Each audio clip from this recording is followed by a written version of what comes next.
Let's bow our heads. Father in heaven, once more, we want to ask for your Holy Spirit. Lord, help us to see the seriousness of this matter. Our future eternal life even hinges on this. But even our happiness in this life. So Lord, please, guide us.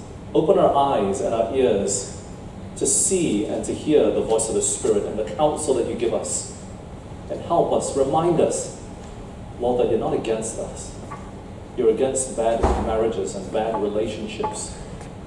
You want us to be happy. So Father, please guide us now, we pray. In Jesus' name. Amen. Look, are there any questions? We have mics here, so we can bring the mic around to you. Are there any questions based upon what you heard last night and even in this past 1 hour? Any questions? Something that I didn't answer correctly on the question and answer as well? Anybody? Any questions? Just raise your hand, we'll bring the mic around. Anybody? No? Okay.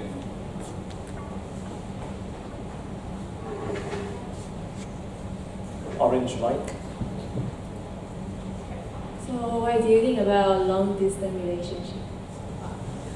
Yeah, because you didn't say, by the way, I wasn't the one that asked the question. Okay. So what do I think about long distance relationship? Because you say you... I mean, if you're already in it, don't break up because of that.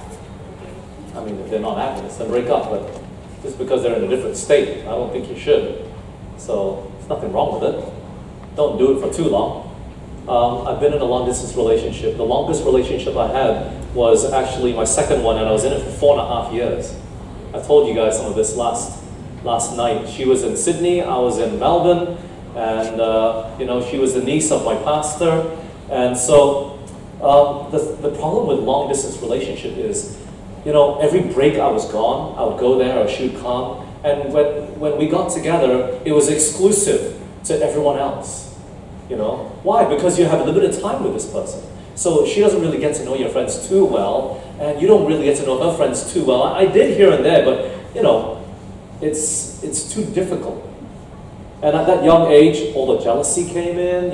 She'd go play tennis with some of her guy friends, and I'll be like, "What are you doing?" And all sorts of stuff. I was 17 all the way to 21. When this happened, everyone thought we were going to get married, but there are issues that come in with long-distance relationship. Now look, if you got to know each other here in Penang and then you split because of work or whatever it was, sure. I'm not saying you're going to split up, but you shouldn't do it for too long. If you're serious about marriage, you shouldn't do it for too long. Okay? Any other questions?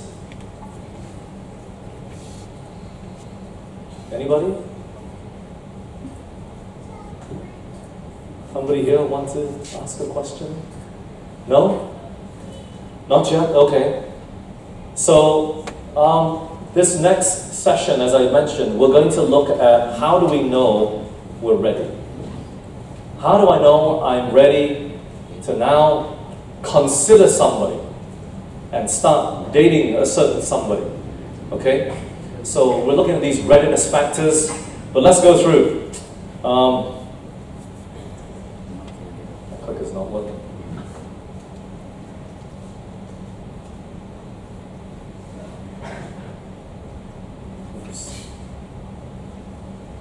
Okay, working now.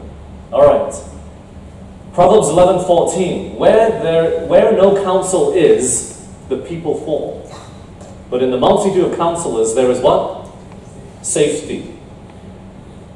Testimonies to ministers and gospel workers, 501. Meekness and lowliness of heart will lead men to desire counsel at what? Every step. So, look, if we don't desire counsel at all, we think we know better, it's because we lack two things: meekness and lowliness, or humility. Telling people you don't know best, or distrust of yourself.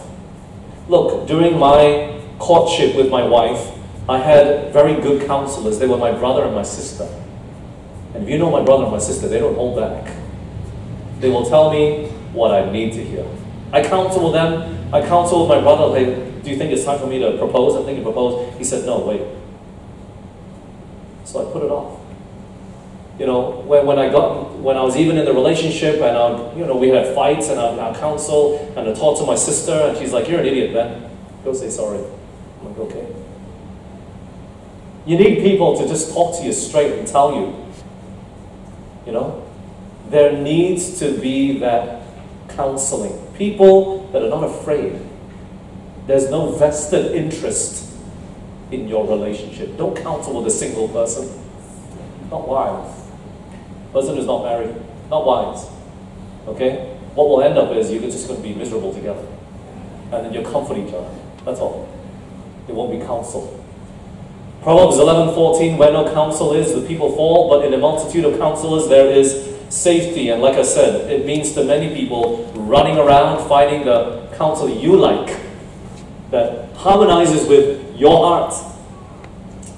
Proverbs 15:22, without counsel, purposes are disappointed, but in the multitude of counselors, they are what?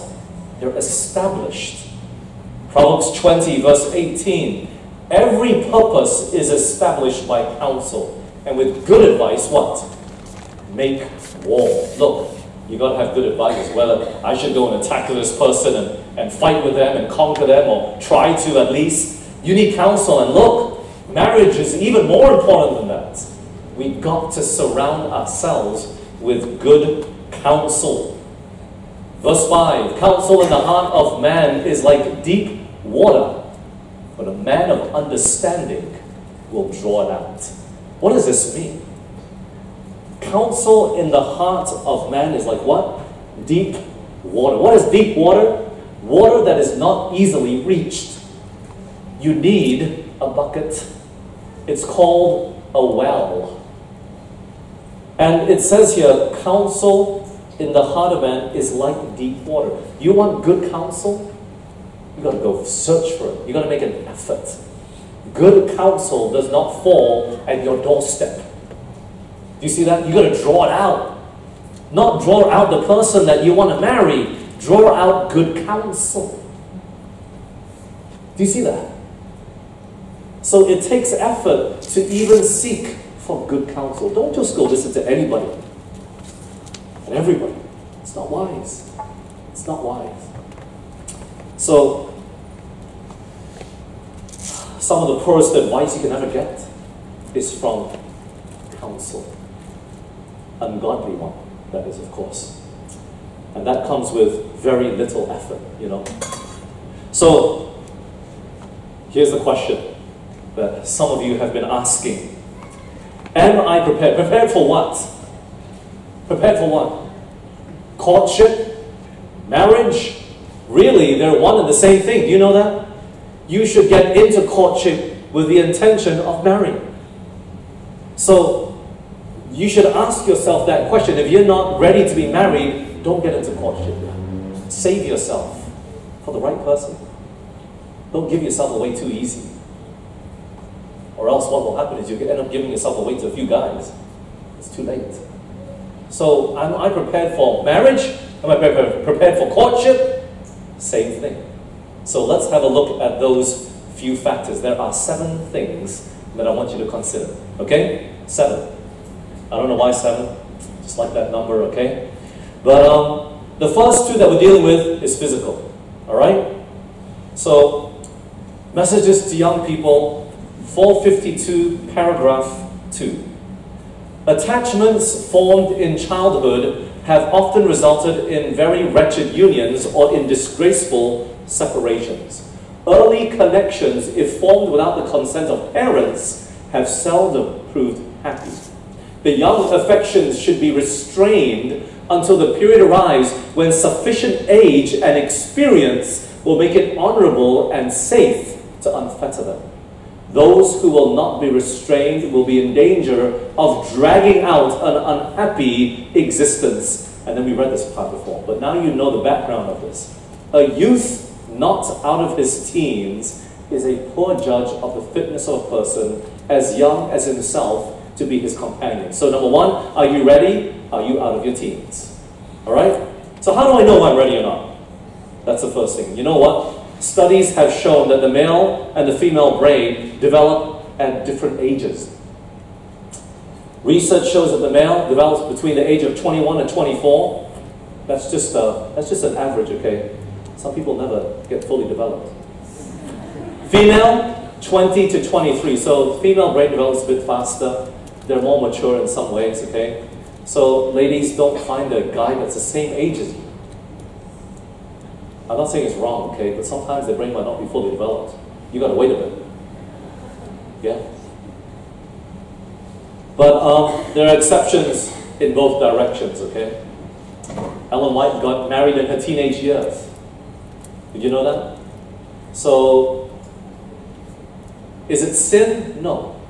But these are readiness factors. You got to remember this, okay? So, the first one, age. Now,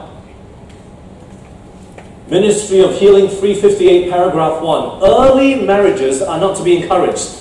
A relation so important as marriage and so far-reaching in its results should not be entered upon hastily without sufficient preparation. What sort of preparation? Where? In the home. And before the mental and physical powers are well developed. In most cases, there should not be a great disparity in age. In most, not in all. Okay? So, 20 years difference, please. I wouldn't consider it. I had an elder in Taiwan who married someone about that disparity. Okay? And they're still happily married today. All right, they had a daughter, and they're back in the US, and by all accounts, I have not kept in touch with them, but they were a very good couple. You know, one of my best elders I've ever had. So, in most cases, all right, I've counseled people where the lady is older, 7 years older than the man. That's difficult. You know why? A man in his 25, at age 25, is not ready to have kids. Mostly, they're not ready to have kids. But the woman is 32. She's running out of time. You understand that? So that there is these issues that we kind of run into sometimes in terms of disparity of age that can be problematic. So age is important. Okay, so you're not out of your teens, okay, don't consider that. But in terms of disparity of age as well, be careful with that as well. Okay? Any questions about this one? Let's take it step by step. Any questions about this one? I know people even in my church, 12 years difference. The only thing that I would have counseled against that is she was still in university. She was still studying. Sorry, not university. She hadn't even got her... What do you guys do for nursing here? You get your what? Diploma. Yeah. So, it gets difficult. He's ready to have a family. She's not even done studying. So that disparity of age can cause problems. It's a less problematic when the man is 42 and 30. The lady is 30. Compared to the man is 32 and the lady is 20. You know? So there's a big difference in life experience in that sense. Okay? The second thing is health. Testimonies for the Church, Volume 5, 109, paragraph 1. Should you, my brother, go to our college now as you have planned, I fear for your course there. Did I skip one? Oh, I missed it. Let me give you the quote. Ministry of Healing, I'm sorry, I don't know how I missed this quote. The parties, Ministry of Healing 358, paragraph 2. MH 358.2. Okay, so if you're taking notes, MH 358.2. It says here, the parties may not have worldly wealth, but they should have the far greater blessing of health. Okay? So, health is important. Look, if God calls you to marry a disabled person, you better make sure it's very clear. A person who cannot walk. You know what I mean? So, they're not unhealthy, they were born that way, or they had an accident, but You know, health has to be considered. And I mentioned it this morning. I praise the Lord for a strong wife. You know. She takes care of me every time I'm sick. And I get sick much more than she does. But look, let me give a disclaimer, okay? I was very healthy when we first met. She was the one that was overweight and I was skinny. And then since we've been married, she's gotten skinny and I've gotten overweight. Okay, so thank God for a strong wife. All right, but look, you have to consider health. All right? But let's keep going. Testimonies for the Church, Volume 5, 1 of mine, paragraph 1. Should you, my brother, go to our college now as you have planned, I fear for your course there. Your express determination to have a ladies' company wherever you should go shows me that you are far from being in a position to be benefited by going to Battle Creek. And you know what? Battle Creek was not a high school, it was a college. The infatuation which is upon you is more satanic than divine. I do not wish to have you disappointed in regard to Battle Creek. The rules are strict there. No courting is allowed. The college that I went to had the same rule. No courting. The school would be worth nothing to students were they to become entangled in love affairs as you have been. Our college would soon be demoralized. Parents do not send their children to our college, to our offices, to commence a love-sick, sentimental life, but to be educated in the sciences or to learn the printer's trade. Were the rules so lax that the youth were allowed to become bewildered and infatuated with the society of the opposite sex, as you have been for some months past, the object of their going to Battle Creek would be lost. Do you see that? If you cannot put this entirely out of your mind and go there with the spirit of a learner and with a purpose to arouse yourself to the most earnest, humble, sincere efforts, praying that you may have a close connection with God, it would be better for you to remain where? At home. Look, there are some people that should not get into a relationship when they are in college. That includes Penang Adventist Hospital Nursing College. Okay? You shouldn't. Why? It changes your whole idea about your studies. Maybe it affects your studies in a negative way. And the time that you could have given to that, you instead put it on a person instead. So you've got to be careful. Not everybody who is 20 or above should be in a relationship. Some people have not learned the lesson of discipline and self-control in their studies. Okay? So like I said, that age is just a factor that we give it to in terms of a number, but it doesn't necessarily stand for everybody. Some people need a lot longer. Yeah? So let's keep reading. Page 110, paragraph 1. Some of those who attend the college do not properly improve their time. You see that? So this is college, this is not high school. You're in college already, but you don't improve the time.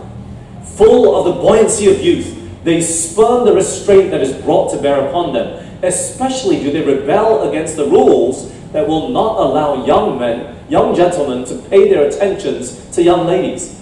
Full well is known the evil of such a course in this degenerate age. The infatuation on the part of both young men and women in thus placing the affections upon each other during school days shows a lack of good judgment. Okay? And that is that next point. You have to make sure your schooling is completed.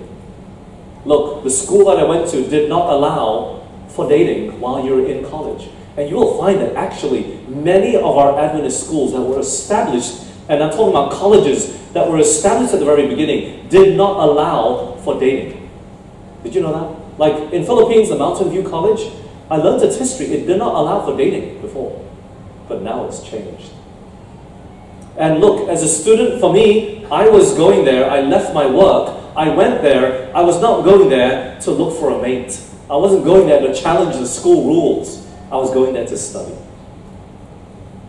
And some people don't like the rules because they're there for a different purpose. But for me, I went there to study and I wanted to know the Bible. This was why I left my job. That was my purpose. It didn't bother me that we couldn't date. You know what I mean? So, it depends the purpose of why you're there.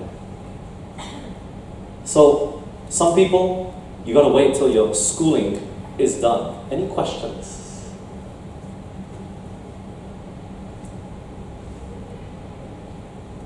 None? All right, we'll continue.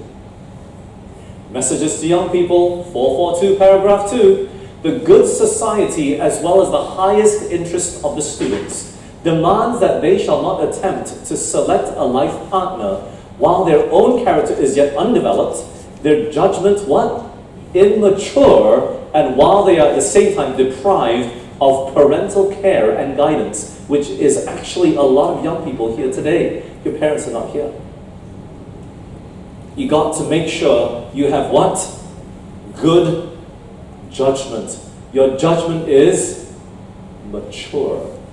So look, how do we know if we have good judgment or not? I'm throwing the question out to you guys. How do we know if we have good judgment or not?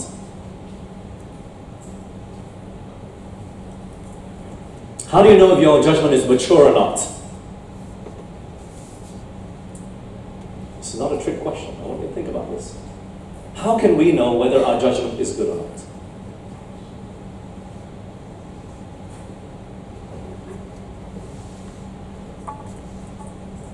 No thoughts? How?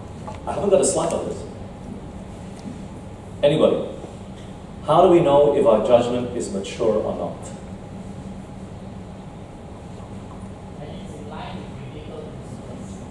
When it's in line with biblical principles. But how will you know it's mature?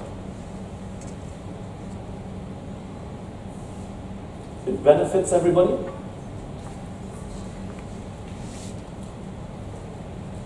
Find godly counselor. You ask them. Ask them to be honest. Okay? Make sure they tell you the honest truth about your own life. Yeah? You got to have these sort of godly counselors.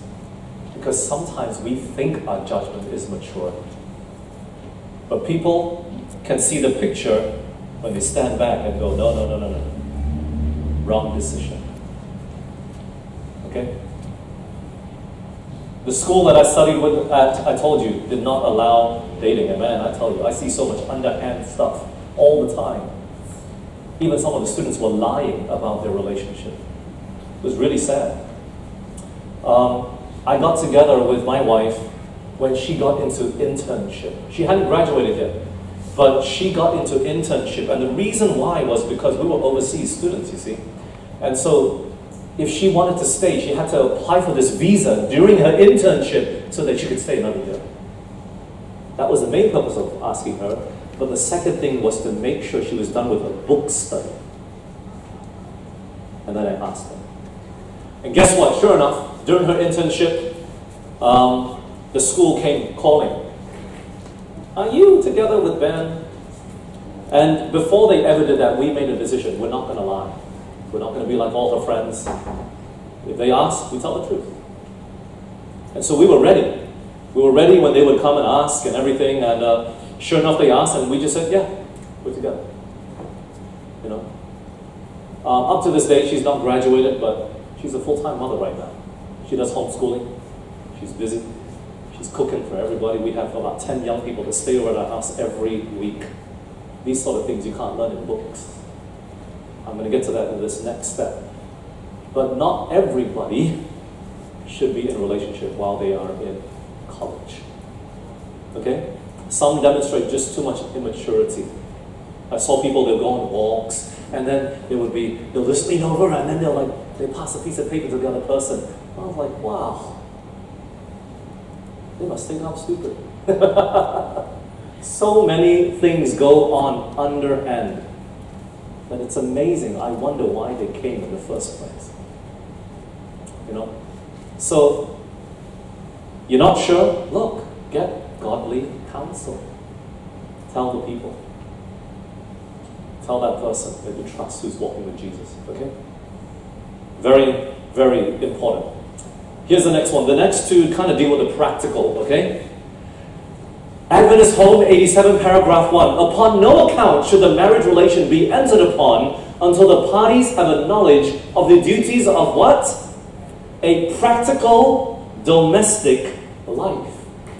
Do you understand what it means to be a homemaker? Do you really understand what it means to run a home? Cleaning every day, cooking every day. There's young people nowadays, I tell you, you get married and you keep going out to eat all the time and you wonder why you're broke. You don't know how to keep a budget. You don't know how to iron clothes. You don't know how to wash clothes, separate the colored and the whites. You don't know how to dry the clothes properly. There's so many things. You don't know how to sweep the floor and mop the floor. You don't know how to cook. That's a very big one. Ellen White says that cooking is worth 10 talents. And that one can be learned, trust me. Look, my wife couldn't cook very well before. All right? Her mother never cooked. Her mother only now is learning how to cook. Okay? She can only cook two things. Red bean soup and noodles. I'm talking about, like, you know, fried noodles, not the instant noodles, all right? Everybody knows how to cook that. If you don't know, shame on you. All right?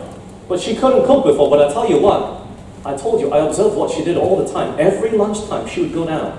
And every dinner, she would go down and help my sister-in-law cut all the veggies.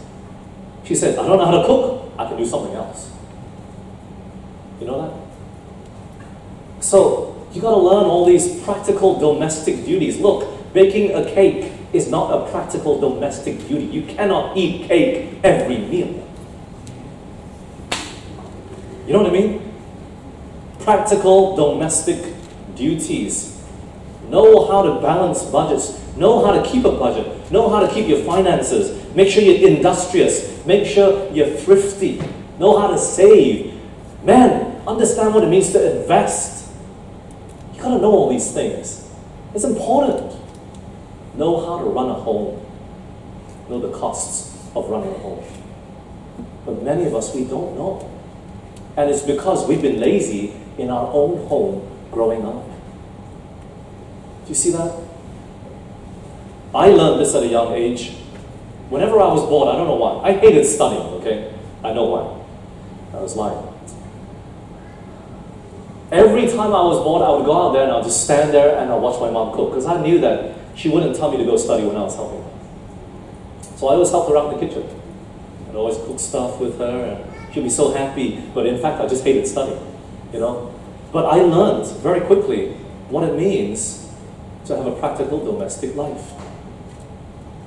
Week in, week out, day in, day out. Yes, you just wash the dishes in the afternoon. They appeared again in the night time. You gotta do it. Even more so when you have kids. Even after care group on Friday night, we're vacuuming because all the hair of everybody, leg hair and hair from the head, it's all falling around everywhere. And my kids gotta walk around on that. Or even on a Friday night, I'm pulling out the vacuum cleaner and just, it's horrible. When you have 20 people come through, I'm telling you, there's a lot of dirt. When you don't have people, of course, it's different. That make your house dirty. But you got to do it all the time. My wife is washing every day clothes. I don't know what happens. I'm not kidding. Every day a basket is full. And my little son, he wets the bed, got to change. The next day is my oldest son, he wets the bed, got to change. You know? Then the swimming clothes, and all the time there's something. They eat, all the food goes everywhere, you got to sweep the floor and wipe it up. It's oily, you got to mop it now.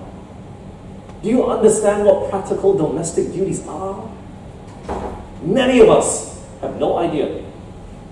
I'm afraid to walk into some of your dorms. I probably guarantee you most of your toilets are dirty. You let just pee sit there. Horrible. You know what I mean? Tiles, they're black. You run your hand over it, it's like not smooth. Scrub it. Scrub it. You understand that? These are readiness factors. Very, very important. Can you learn cooking? Yes. My wife has learned cooking today. My side of the family cooks all the time. My mom's a great cook. My sister's an amazing cook. My sister-in-law is an amazing cook. For those that have come to DAC, you've tasted her food. And so there was no choice for my wife but to learn. Yeah? But don't think it's automatic. If you marry someone who does not know how to cook, husbands, you better be patient and give a compliment with everything she cooks. Amen? And whatever you have to do to fake it so she'll believe it, you do it. Or else you only have yourself to blame when you're broke eating out every day. Okay? But it can be learned. And you got to do it. Here's another one that is more practical. Adventist Home 92, paragraph 1. In early times, custom required the bridegroom, before the ratification of a marriage engagement, to pay a sum of money or its equivalent in other property, according to his circumstances, to the father or his wife. This was regarded as a safeguard to the marriage relation. Fathers did not think it safe to trust the happiness of their daughters to men who had not made provision for the support of a family. Men, this is more for the man. You got to be working. Seriously. If you're in a relationship right now and you are not earning your own money, what on earth are you doing? Don't you feel ashamed you're getting your parents' money from your pocket money to go date a girl? Are you with me? Where are you getting that money from? You got to be able to earn it. Otherwise, you are not even one step close to getting married to her. Which means you have no idea whether she's the right one. It's just for fun. Watch this. Adventist Home 93.1, no man is excusable for being without financial ability. Of many men, it may be said, he is kind, amiable, generous, a good man, a Christian. But he's not qualified to manage his own business. As far as the outlay of means is concerned, he is a what? A mere child. He has not been brought up by his parents to understand and to practice the principles of self-support. Okay?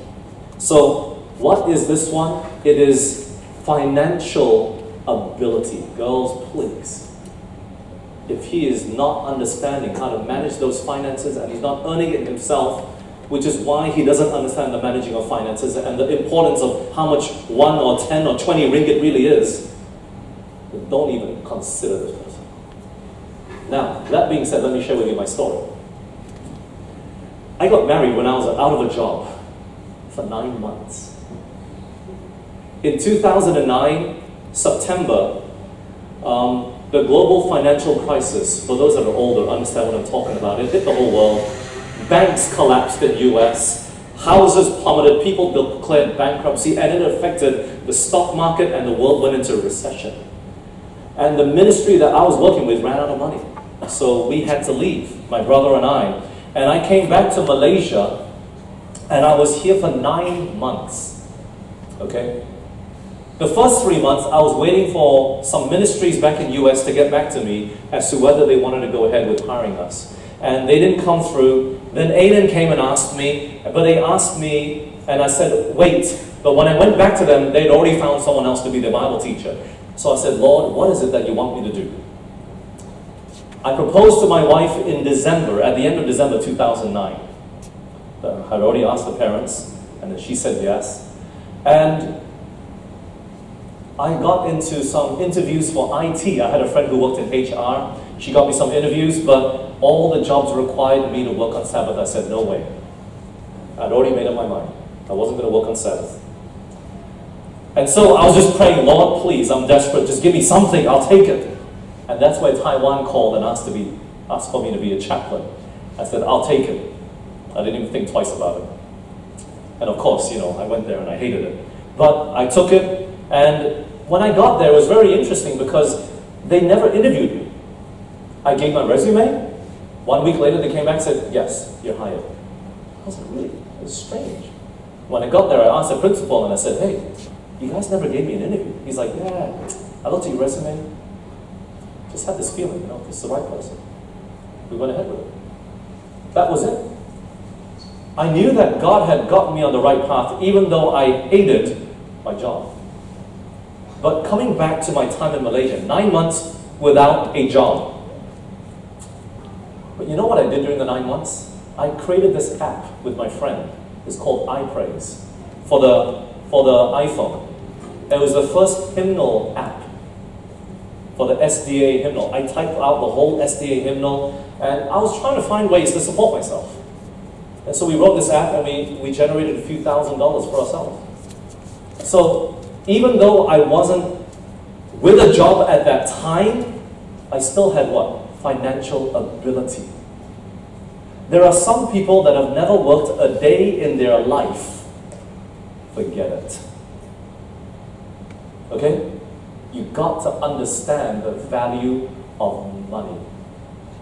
And look, ladies, this is actually just as important for you as it is for the man. And we'll get to that eventually. But more than anything else, the man has to understand financial ability. Any questions? How about for men young men who have been like missionaries, so they may not have earned money, of course they work, but they not earn money. Okay, so how about young men that have been missionaries? They never earned the money? It depends on their case, though. On their case. Why? Because their parents might have been supporting them the whole time they were over there. So even then, he hasn't learned the value of money. Some of us, we go on these mission trips and we're disillusioned. We really don't understand life in itself. So it depends how fast and soon is he coming back. Has he been in the mission field for 10 years? Okay, maybe I might, that would be a pass. But after half a year, I came back from the mission trip. You tell me the reason what happened. Why? Go ask the boss what happened. Did they let him go because they were being too, difficult? Look, there are some people that are in ministry and you know what? All they think about is money. It's really sad. So, you got to understand this person more deeper. But if you've not earned a penny in your life, trust me, you don't pass. Okay? Financial ability. This is all taken from the spirit of prophecy, right? Very clear. So, if you're dating a guy right now who is not earning, you have two options. What are they? Tell me. What are the two options? Break up? Okay. Or the other one? Pray for him? No. You go work. Oh, we break up. Okay? Tell him, go work. Or else you can't have me. I'm that expensive. Amen? Ladies. Lastly, message is young people, 442 paragraph 2. The good of society as well as the highest interest of the students demands that they shall not attempt to select a life partner while their own character is yet undeveloped, their judgment immature, and while they are at the same time deprived of parental care and guidance. We read this quote before, but I'm highlighting something else. Their character is not yet developed. So how do we know when our character is developed? How do we know when another person's character is developed? There's counsel that's given to us. In Timothy, Paul is counseling Timothy as to the selection of elders and deacons, okay? And this is what he says in 1 Timothy 5:22. Lay hands suddenly on no man, neither be partaker of other men's sins, keep thyself pure. So don't just go and say, okay, now you're baptized, you're in leadership. Don't lay your hands on any person and just put them into leadership. Be careful. And this is what Ellen White comments on this Bible text, okay? Taken from Testimonies for the Church, Volume 5, 618, paragraph 1. The gospel net gathers both good and bad. It takes what? Time for character to be developed. There must be time to learn what men really are.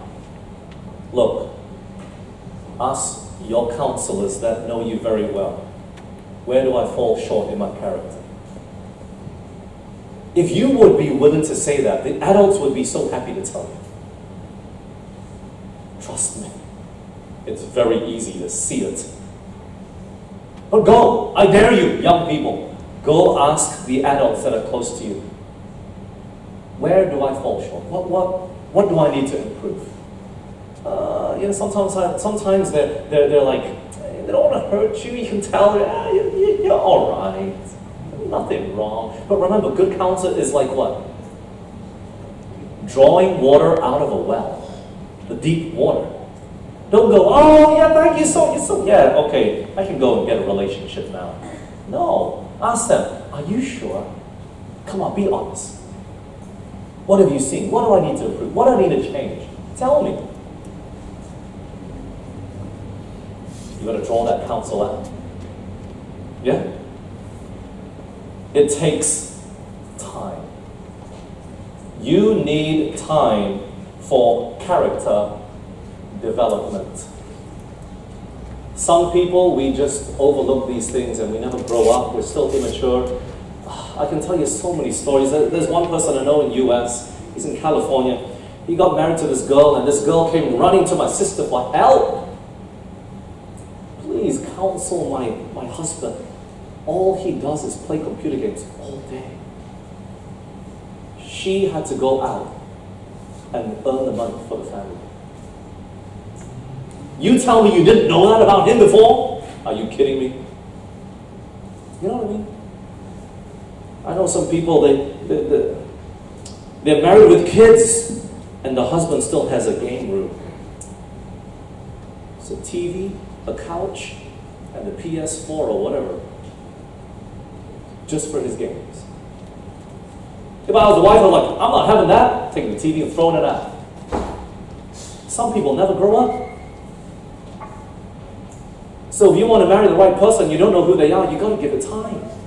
Wait and see how their life will play out. Look, King Solomon. It took time. At the very beginning, he was a very good king, right? But in these sorts of relationships, you've got to give it time. He married one woman, converted her. But eventually it was these wives that drew his life away from God. Some of you guys, you get into this relationship, he's getting baptized, you know, you're in this unequally yoked relationship right now, and he's getting baptized. Okay, wait and wait a bit longer. Let him get baptized and see how he lives his life. Give it time. In fact, really, you should know before they get baptized what sort of character they are, if you've been with them long enough. But you know the problem with being in an unequally yoked relationship, you know what it is? At the back of your mind, you're always thinking, is she doing it for me or is she doing it for God? And this was the problem I always had when it came to that relationship I was in for 4.5 years with that girl that was in Sydney. I was always thinking, she's in Bible study now, but is she doing it for me?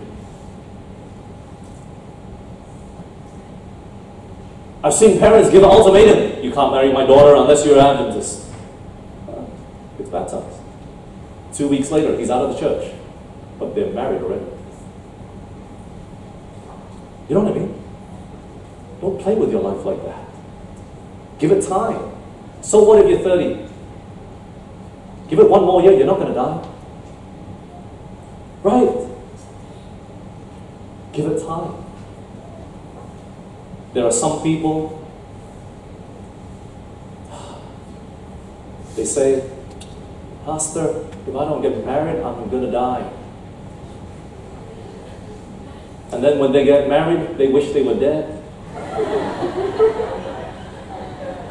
You know? Give it time. I'm not kidding. Let their character fully develop to see what sort of person they are. Do you know when you see true character? Anybody know? What should I observe? What should I look for in this person who I'm looking at, and I want to see what sort of character they are? When do you see this? Yes, every day, but When is character truly revealed? Yes, in adversity. When the times are tough, then you see what sort of character they are. Oh, but he comes to church every week. Well, let's see whether he'll come to church when his exam is on. Let's see whether he'll come to church when his parents from out of town visit him. Let's see. These sort of things don't happen overnight. You're not challenged on the Sabbath every week. Maybe it's just once in the 3 years. You see that? It's got to take time. So, look. Here are the 7 points. Am I prepared? How do I know I'm ready? Are you of the right age? Is the disparity too great or not? Have you finished college? Maybe that's an important one to add to your list. Number 2, health. Are you healthy? You're always running to the hospital? Always sick? At such a young age? Not good. Have you finished your schooling? Mature judgment. Have you surrounded yourself with godly counselors? Do you have the knowledge of the duties of a practical domestic life? You know how to cook? You know how to clean properly? Are you faithful in what you do? Your roommates should know that. Go ask them. Ashley, you should just see it. You should know. I don't think we're that alike, right? Yes, we are. I hope not. Do you have financial ability? If you don't even think about it. And lastly, character development. So with that, let us pause here. Any questions? Yes, Dr. Tian. Mike at the back.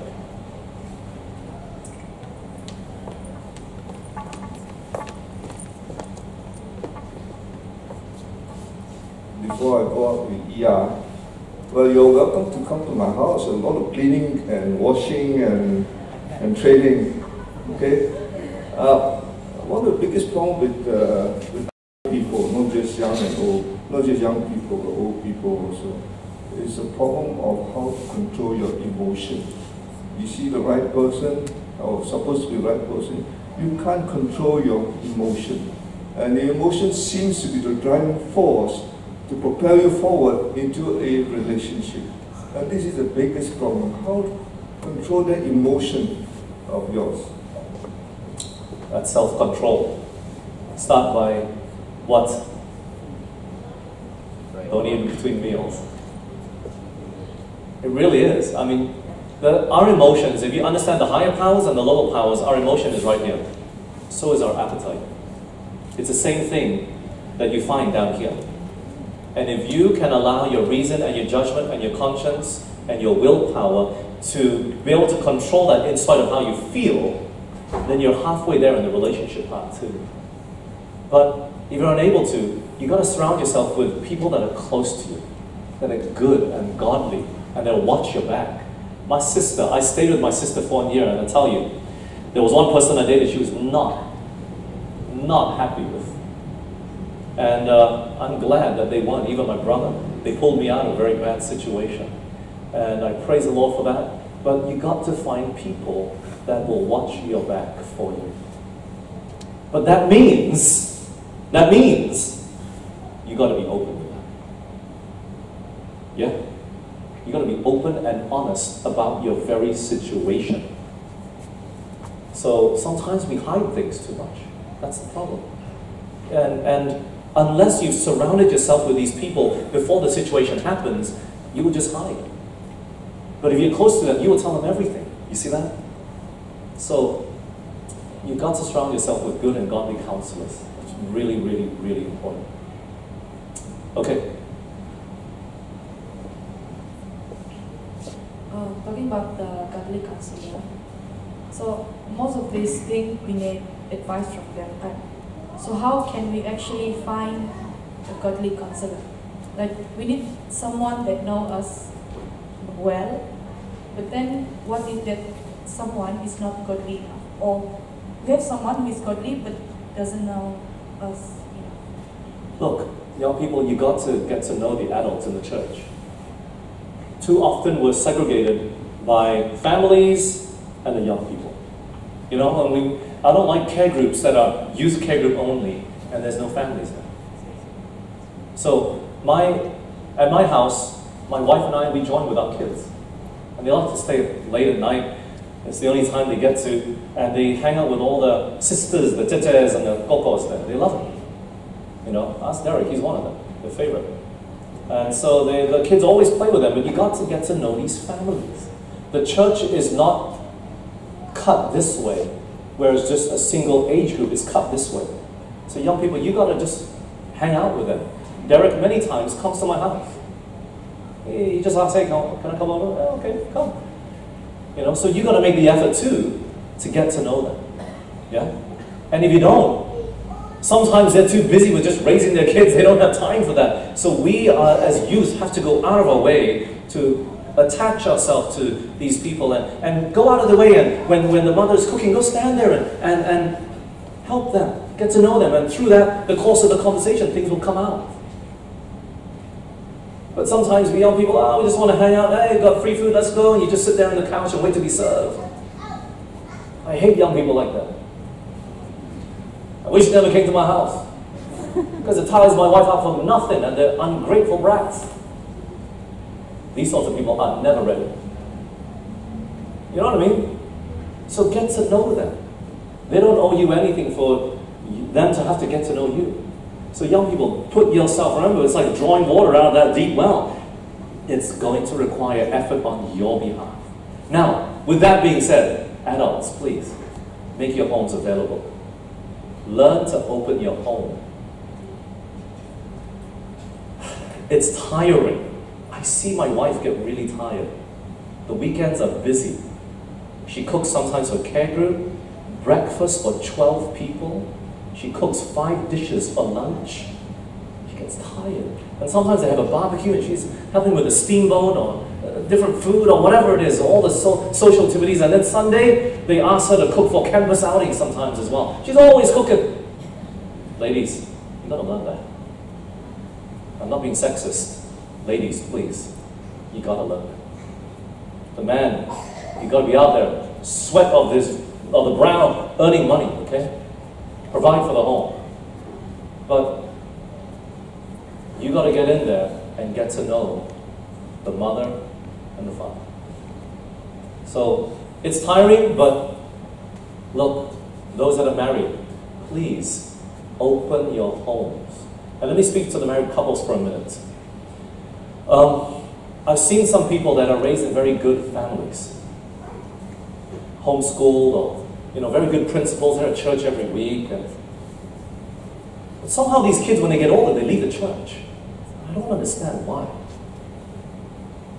And then sometimes you see people that they're not so strict with the 10 Commandments and with spiritual things. Yet their kids are like always in church, and they grow up to be good men and women in society. Why? It's because they get involved in the whole life of the church. For my daughter, I'm so happy that she loves sitting with all the girls.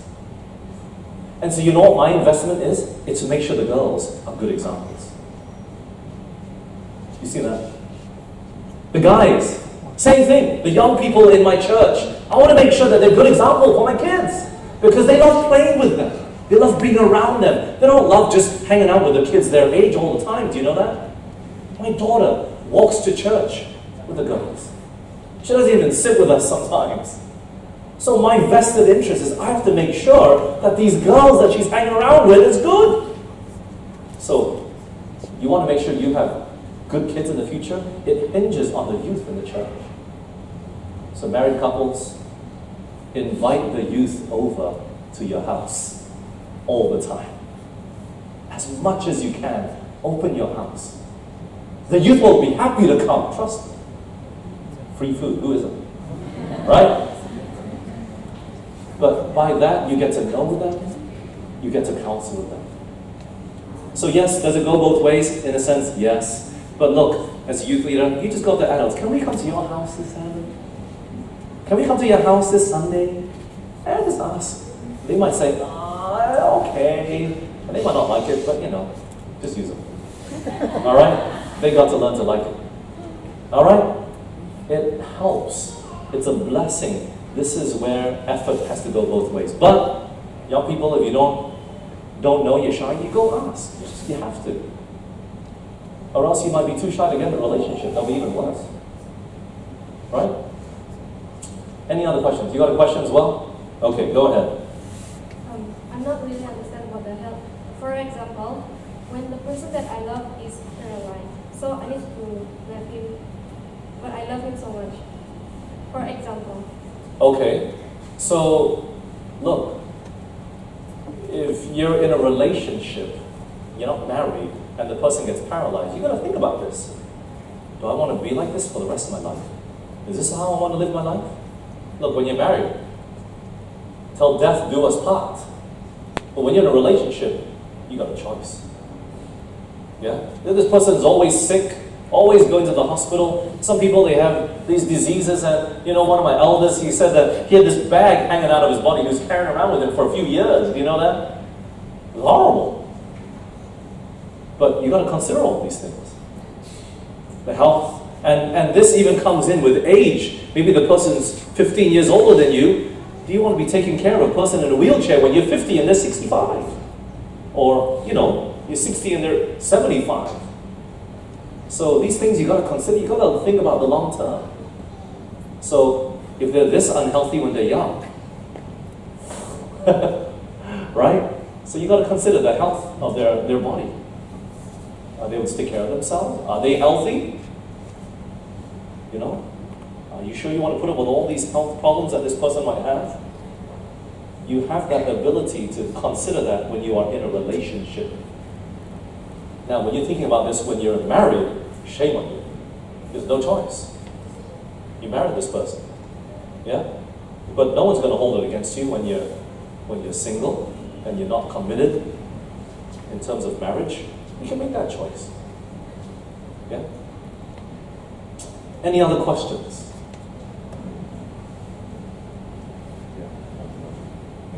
Hello. Yeah. So on the financial ability question, right? So what if the guy and the girl switch role? Let's say the girl is the one that working and earn the money, and the guy stay at home. That's always a very bad situation to be in. Trust me. You leave a guy at home, you get up to all sorts of trouble. I'm not kidding you. He will spend all your money. You'll come back to a house that's wrecked. Or you'll come back to a house that's full of stuff he buys every day. Trust me, men without work is a big problem. If men are not occupied at work and staying busy, we get up to all sorts of trouble. Do you know that? So, I suggest, look, I've seen it. I've not seen it work. I've seen it, and I've counseled with many people that are in this role, or they just come out of this role, and they were depressed. It was sad. You know, so if anything, you got to figure it out in terms of what? The man at least work. If the woman works the most, okay, look, eventually, if you're going to have a kid, the woman is the one that can stay home. Trust me. The man will go crazy. Let me give you some biological things. And look, my mom said this. She's a nurse. She was a maternity nurse. I don't know how true this is, okay? She says that when a mother is breastfeeding, okay, she emits this sort of hormone that when she wakes up at night, it makes it very easy for her to go back to sleep. I don't know how true this is. Okay, you go do your research, but I'm using my mom as my Bible, okay? So you go figure it out. But there are some biological factors that come into this when it comes to women staying at home taking care of the kid. And it's got nothing to do with sexism.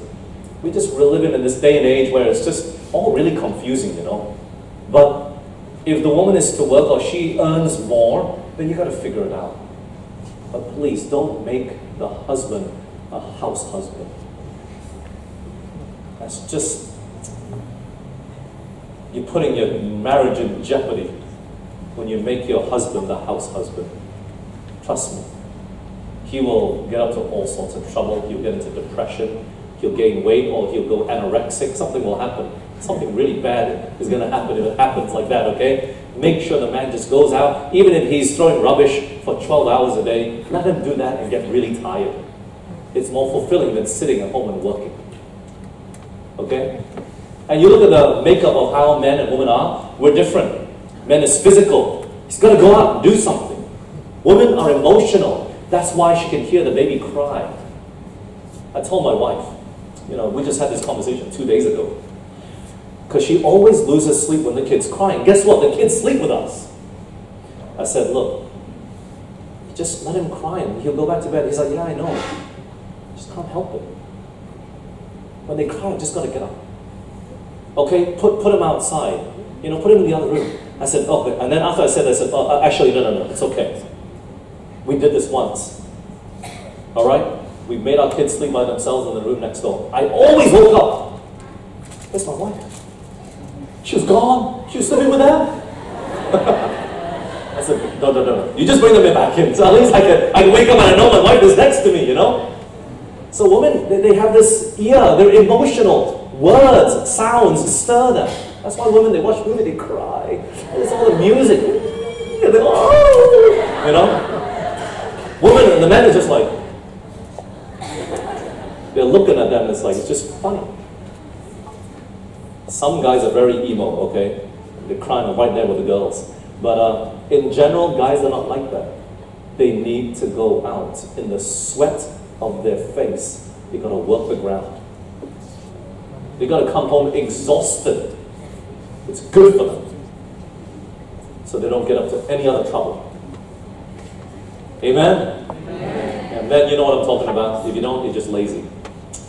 Alright? Anything else? Any other questions?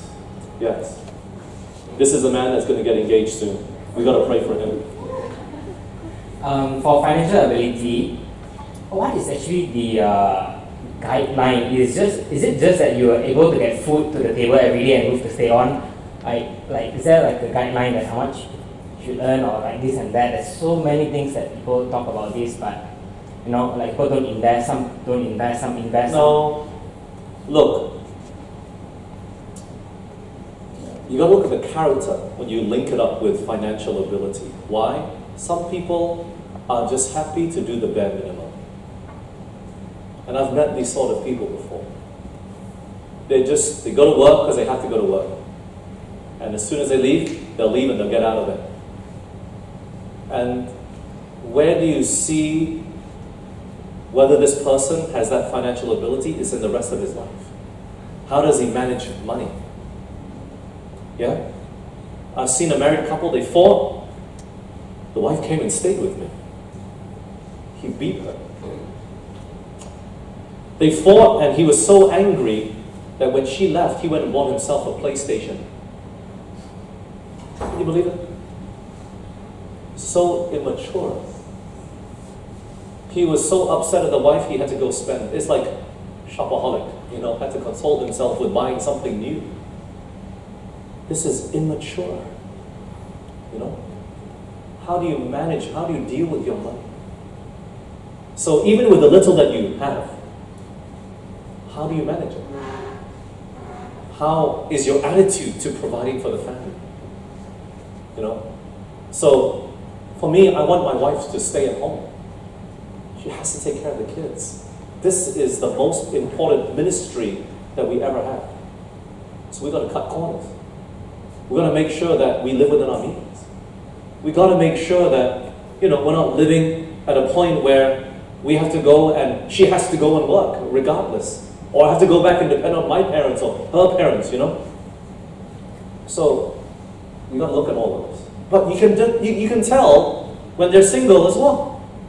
You can see how people live, how they manage their money, how they think about money. Man, I see so many young people. They just don't want to come to our social sometimes because they have no money. They'd rather save.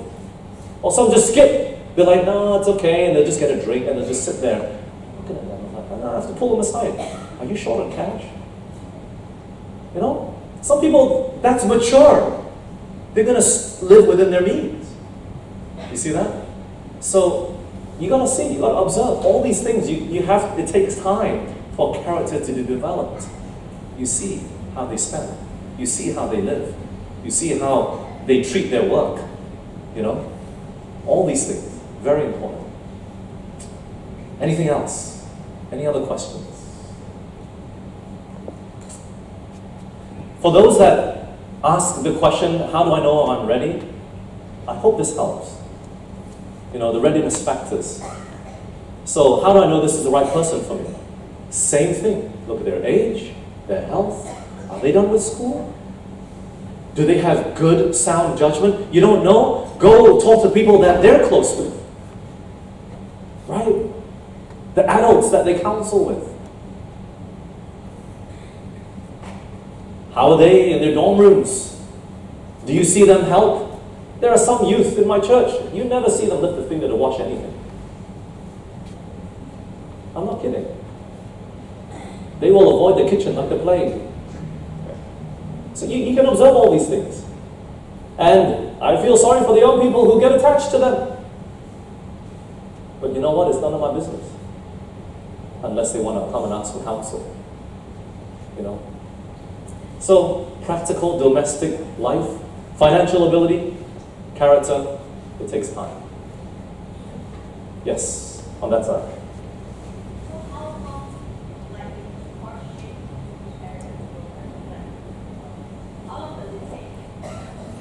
How long courtship? Yeah, courtship is the intention of getting married, right? So how long does it take to be in the courtship before you decide that you get married? Like you said, the last three, it takes time, right? Yeah. So what is your advice? Look, people are in courtship for 8 years, too long. We were together, my wife and I, and this is not a model, but I'm just sharing with you my story and why I decided this. We were together for 1 year and then I proposed. So why? Look, I told you, the school did not approve us being together, and they gave her an ultimatum. They said, look, you either break off with him and no communication for 9 months. Nothing. Not a single text. Okay? Nothing. And you go and do your internship, finish it off, we're going to reset it. And I know, it's 6 months, okay? So they gave us 6 months. So even though, yeah, they counted some of it. So we had to do 9 months of internship. They said to her, 6 months, and then we'll let you graduate. And we agreed to it. Okay, we're going to go through with this. And actually, I was coming back to Malaysia to speak at AYC. ANN, they organized this Agape Youth Conference before. So I was coming back, and when all this happened, she was coming back with me, and I had to change our flights. It was really weird, okay? We changed all the flights. I came back, and then she came back, and I stayed at ANN. We didn't talk with each other at all. And then they said no communication whatsoever. And we went to the youth conference. She went, and she was with her family. I'll sit there, I'll tell you, it was painful. She would sit 2 rows in front of me, and it's like, we had to treat each other like strangers. It was horrible. And then she did the unthinkable. She messaged me. How are you? Game over. We started communicating again. I said, look, we got to go back and tell them we're communicating. We have to be honest. You have to hold your relationship with the utmost of integrity. And then she was like, so we went back, and then I said, look, it was you. You communicated with me, okay? I didn't do anything. This is your graduation. This is your life. I was going to uphold it. But you're the one who messaged me. Like, yeah. So they said, okay, look. They gave us 2 ultimatums. All right? You got to be in separate countries, or it's not going to happen. Or you just go and get married first, and then you go do your internship later. She struggled with it. And she said, you give me 1 week, I don't want to talk to you for a week, okay? I was like, what? You're the one who messaged me, and then now you don't want to talk to me for a week. What's wrong with you? You know, I was so upset. Anyways, I went back to US, she stayed in Malaysia, and I gave her that week, and she decided, look, let's go ahead with our courtship. when she chose that, and all the ordeal that we went through, trust me, it was months. Like we went through this thing for about 2.5 months of just with the studies and just being honest with our relationship. And when she finally said, okay, I'm going to choose our courtship, let's just get married, you know, she didn't say that, but you know, that was a path that we were going down. She came back to San Diego where I was doing ministry work, and she came as a Bible worker. And for the next 4 months, we saw each other every day. We ate together every day. And it sped up our process of courtship. We worked together. I mean, I was the team lead for the Bible workers. So obviously she came under my care. So we went on Bible studies together as well. I saw how she interacted with people. I saw, you know, she would cook. She was starting to learn to cook, and you know, we would eat lunch and breakfast together every day. All these things. And it was at the end of 4 months that I asked my brother, should I propose? He's like, no, just wait. Let's give it some time. But it was that situation that intensified everything, and I saw how she handled it, that gave me enough confidence that this is the right person. Yeah? So, how long? Wait for those situations, the pressure situations, to see how they react.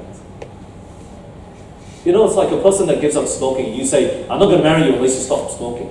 How long are you going to wait? Wait until they go through a pressure situation and they don't go back to their old life. You got to wait for that.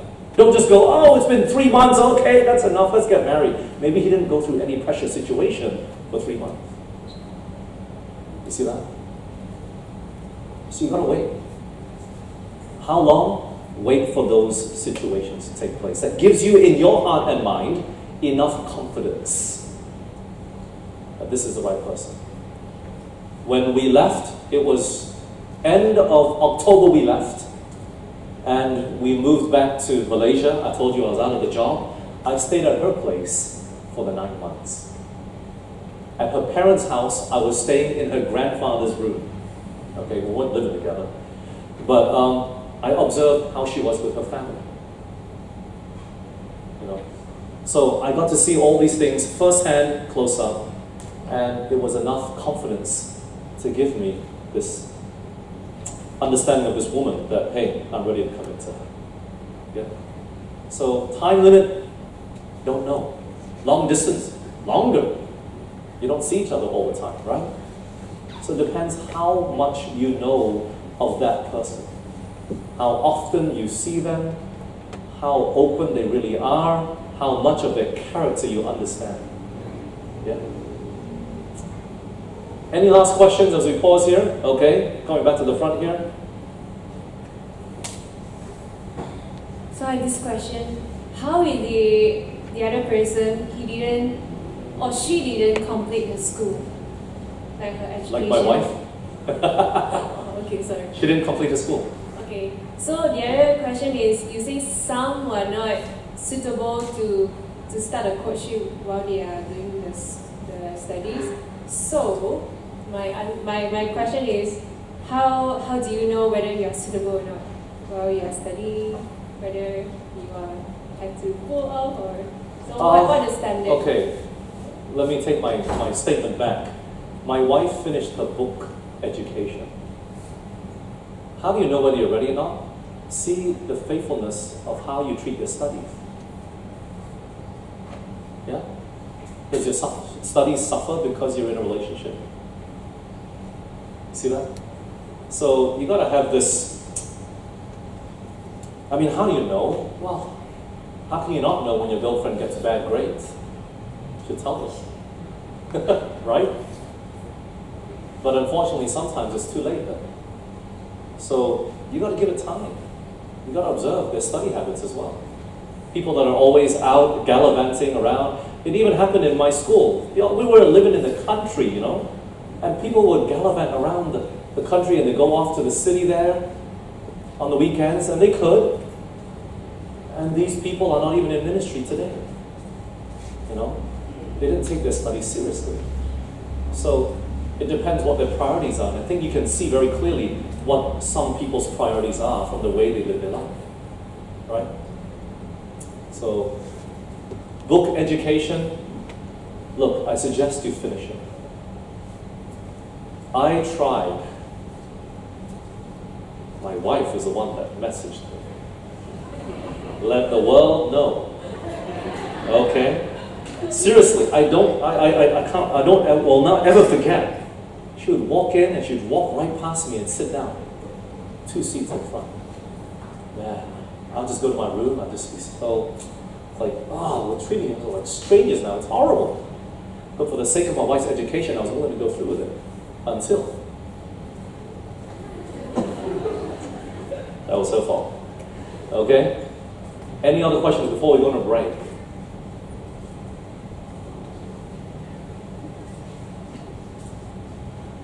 Do you need a break? Can we just continue? I'll finish at about 6:15. Yeah? All right. Let's continue. This is a very important lesson that we got to remember when it comes to love. 2 Timothy 2:4. No man that warreth entangleth himself with the affairs of this life, that he may please him who hath chosen him to be a soldier. Look, when it comes to relationships and marriage, it's not about what pleases you anymore. When you're in love, you want to please the person that you're in love with. Do you know that? Romans 15:3, even Christ pleased not himself. He didn't.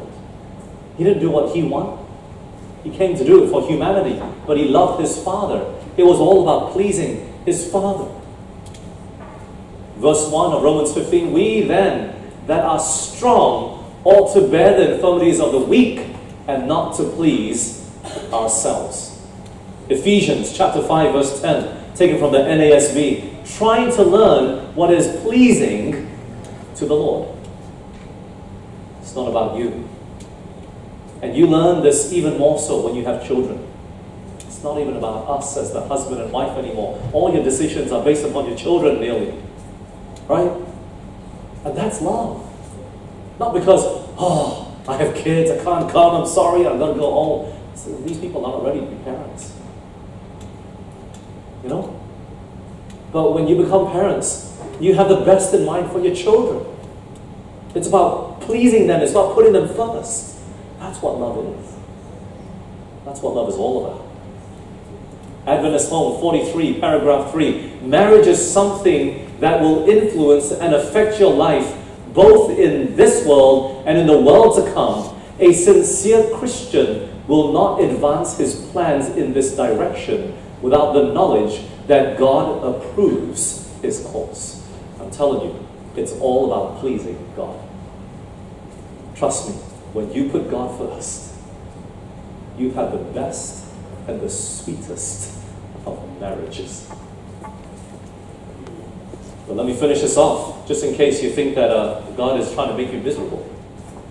He will not want to choose for himself, but will feel that God must choose for him. We are not to please ourselves for what? Christ pleased not himself. Was he miserable? No. He was full of love for every single one of us. You see that? We begin to understand what love is when we look at the gospel. Trust me, you don't have to think you're disadvantaged because you didn't have God-fearing parents. And we'll all, I think, look back at this and we'll realize when we see the standard that we're setting here, we'll realize that, you know what? God really is the best counselor for us above anybody else. But these God-fearing counselors, your parents, you gotta ask them, look, show me from the Bible, show me from the spirit of prophecy. Get that counsel from there. That's how you know that they're God-fearing counselors. You see that? 43.4, I would not be understood to mean that anyone is to marry one whom he does not love. That would be what? Sin. So look, just because your parents should help you to choose, it doesn't mean that they're going to choose somebody that you're just going to totally hate. You know what I mean? And we kind of look back at the story of who? When you think about this parents choosing, who do you think of? Isaac, right? But look, do you know how old Isaac was when he got married? Anybody know? He was about 40 years old. Did you know that? He was pretty old. But he had implicit trust in his parents, especially his father. God-fearing parents. And we get really fearful of that because we're scared that our parents are going to choose somebody that we totally hate, the ugliest person in the world, you know? But it doesn't mean that they're going to choose someone that you're not going to love. That would be sin, she says. But fancy the emotional nature must not be, but fancy and the emotional nature must not be allowed to lead on to ruin. God requires the whole heart, the supreme affections. So, as we end that, the underhand way in which courtships and marriages are carried on is the cause of a great amount of misery, the full extent of which is known only to God. So you might give all these reasons and show some examples, but I'm telling you, if you were to ask God, He might show you another 100 examples contrary to the one that you could show. The full extent which is only known to God. Trust me, I know people even from my high school days. My friends would come to me and say, man, they're going through depression. Why? Their parents are only staying together until their youngest brother graduates. They're in the same home and under the same roof because of duty, not because of love. And there are many people, they don't get into divorce. They're not happy. They're not. On this rock, thousands have made shipwreck of their souls. You see that? Professed Christians whose lives are marked with integrity and who seem sensible upon every other subject make what? Fearful mistakes here. Godly people, they're faithful to church. They're your youth leader. They're your worship leader. They come to church every week. They're standing before the people. They're good people. She says, they make fearful mistakes right here. So just because you're a godly young person, don't trust yourself. Don't think, oh, now I can take the matter into my own hands because everyone just thinks I'm a really godly young person. I'm walking with Jesus every day. Yeah, don't think like that. Even here in this area of your life, don't trust yourself. So, when we look at these steps, right? Let's go through these steps that we spoke of last time. Is God calling me to marriage? This counsel is very interesting. It's taken from this. I never knew such a book existed, okay? When you do the search, it's there in her writings. It's called Special Selections from the Testimonies, and it was a really long book, so just write the code down, okay? SPTV 16. I repeat, do not enter into a marriage engagement unless there are good and sufficient reasons for this step. Unless the work of God can be what? Better advanced thereby. You got to know whether this will help you heavenward or not, and whether it will expand your ministry or rather decrease it. I knew of this deacon, good man, got married to this lady against all counsel. And one day while he was sitting in church, he got a text from his wife at home. She said, "Come home now or I'm leaving." And he was just about to get up to preach. Let me tell you, this man's usefulness was decreased 100-fold. You know? They hadn't gotten divorced, but I'm telling you, she was emotional, borderline mental problem. And preached, walked out, got in the car, and went home. I know some people that married and they had a fight before they came to church. The wife says, "I'm not going to church." He goes to church. He's ready to teach Sabbath school, and the wife says, "Come home and pick me up." Has to find someone to replace him. He goes home and picks the wife up. I see these things all the time. Maybe you don't see it because you're young, you don't understand the issues. And You're not involved in counseling as what I do, but this sort of stuff happens all the time. All the time. Are you prepared? God knows best whether you're prepared or not. Instead of being restless, counsel with God, counsel with God-fearing people. And say, pray, dear Lord, there is only one thing I want. That is to please you. When you can trust your future into the Lord's hands, trust me. He will make all things beautiful in His time. He does. Trust me. I've been there. I've done it. I've gone through this. I understand what it means to take matters into your own hands. The sort of heartache it causes. If you would follow these steps and do it right, even if you find out in the courtship that this person is not the right person, you can go your separate ways and still remain friends. And not be enemies. You know? Adventist Home 75, paragraph 1. Should parents, you ask, select a companion without regard to the mind or feelings of son and daughter? So should your parents just pick anyone that they like and not think about what you think or feel? Of course not. I put the question, though, to you as it should be. Should a son or daughter select a companion without first, what? Consulting the parents. You know why? Your parents know you the best. They know what you're like at home. They know whether you're lazy. They know whether you keep your room clean. They know what time you wake up. They know what time you go to bed. They know how you treat them. Sometimes if they're not even God-fearing, they might still know you better than anyone else. Right? So does their advice matter? Yeah, think about it. Look, you know what Jesus said about the Pharisees? He said, do what they say, don't do what they do. Even the Pharisees gave good advice sometimes. Consider what your parents say. Don't just cast it off as if they don't know what you're talking about. Like you've never been in a relationship before. Or they've never been in a relationship before. When such a step must materially affect the happiness of parents if they have any affection for their children.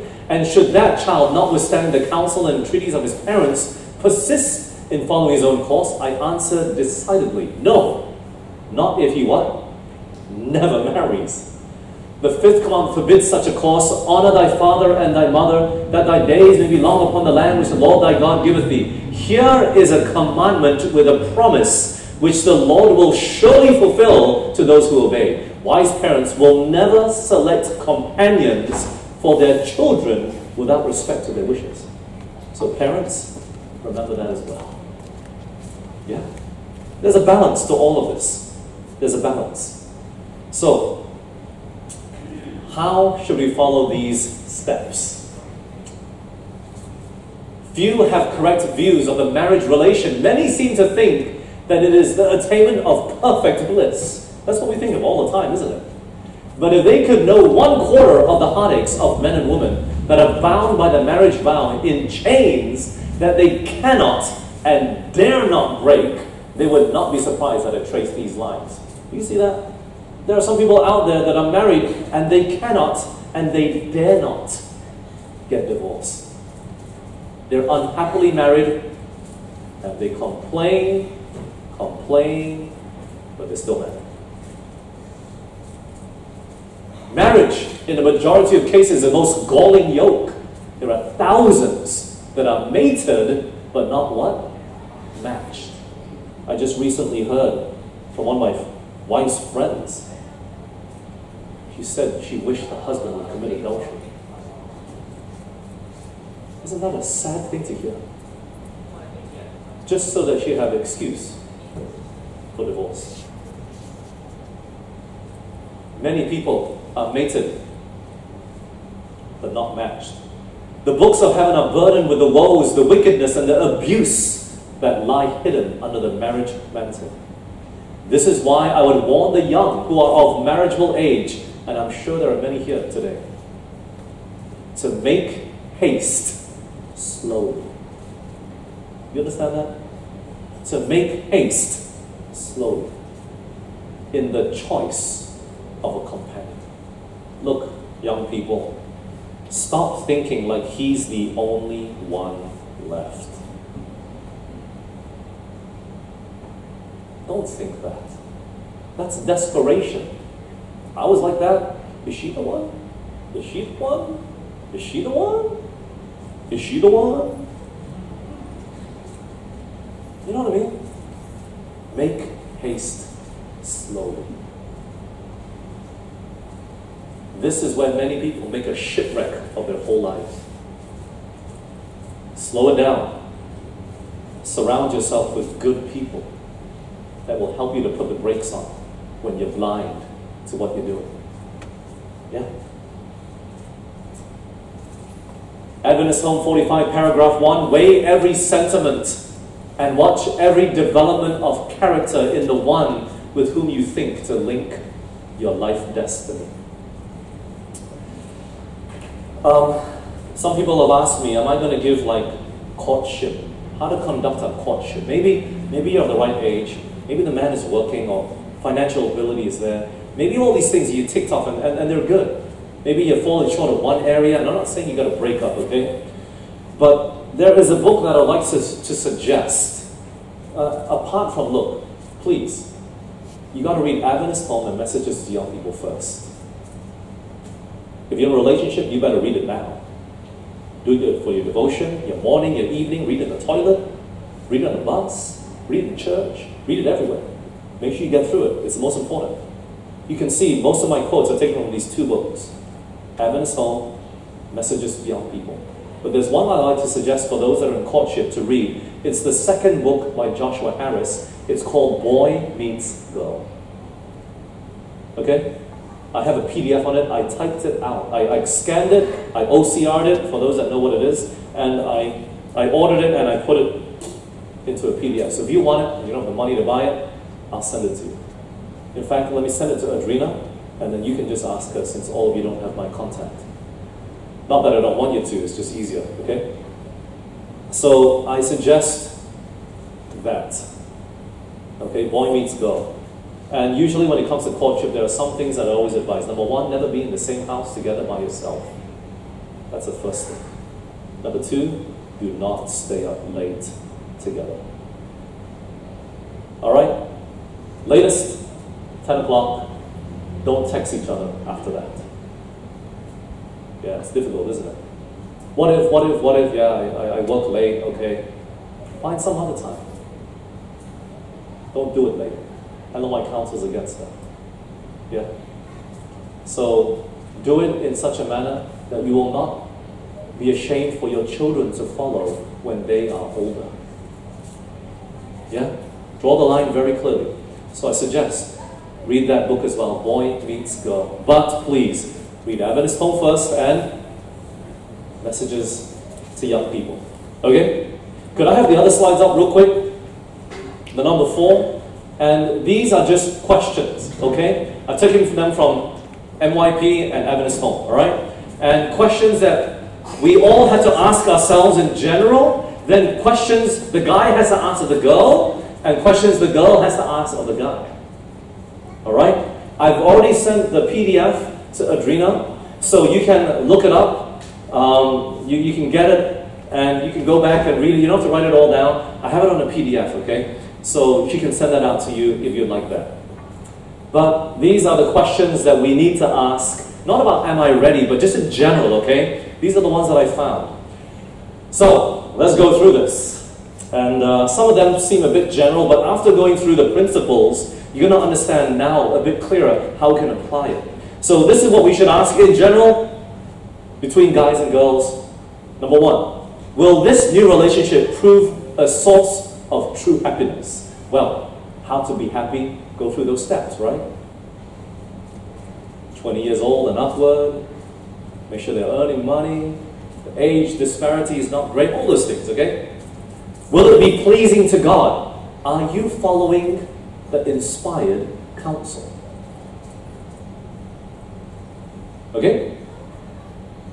It's never pleasing to be in an unequally yoked relationship. I get this question all the time. I wish people would stop asking, because it's so clear.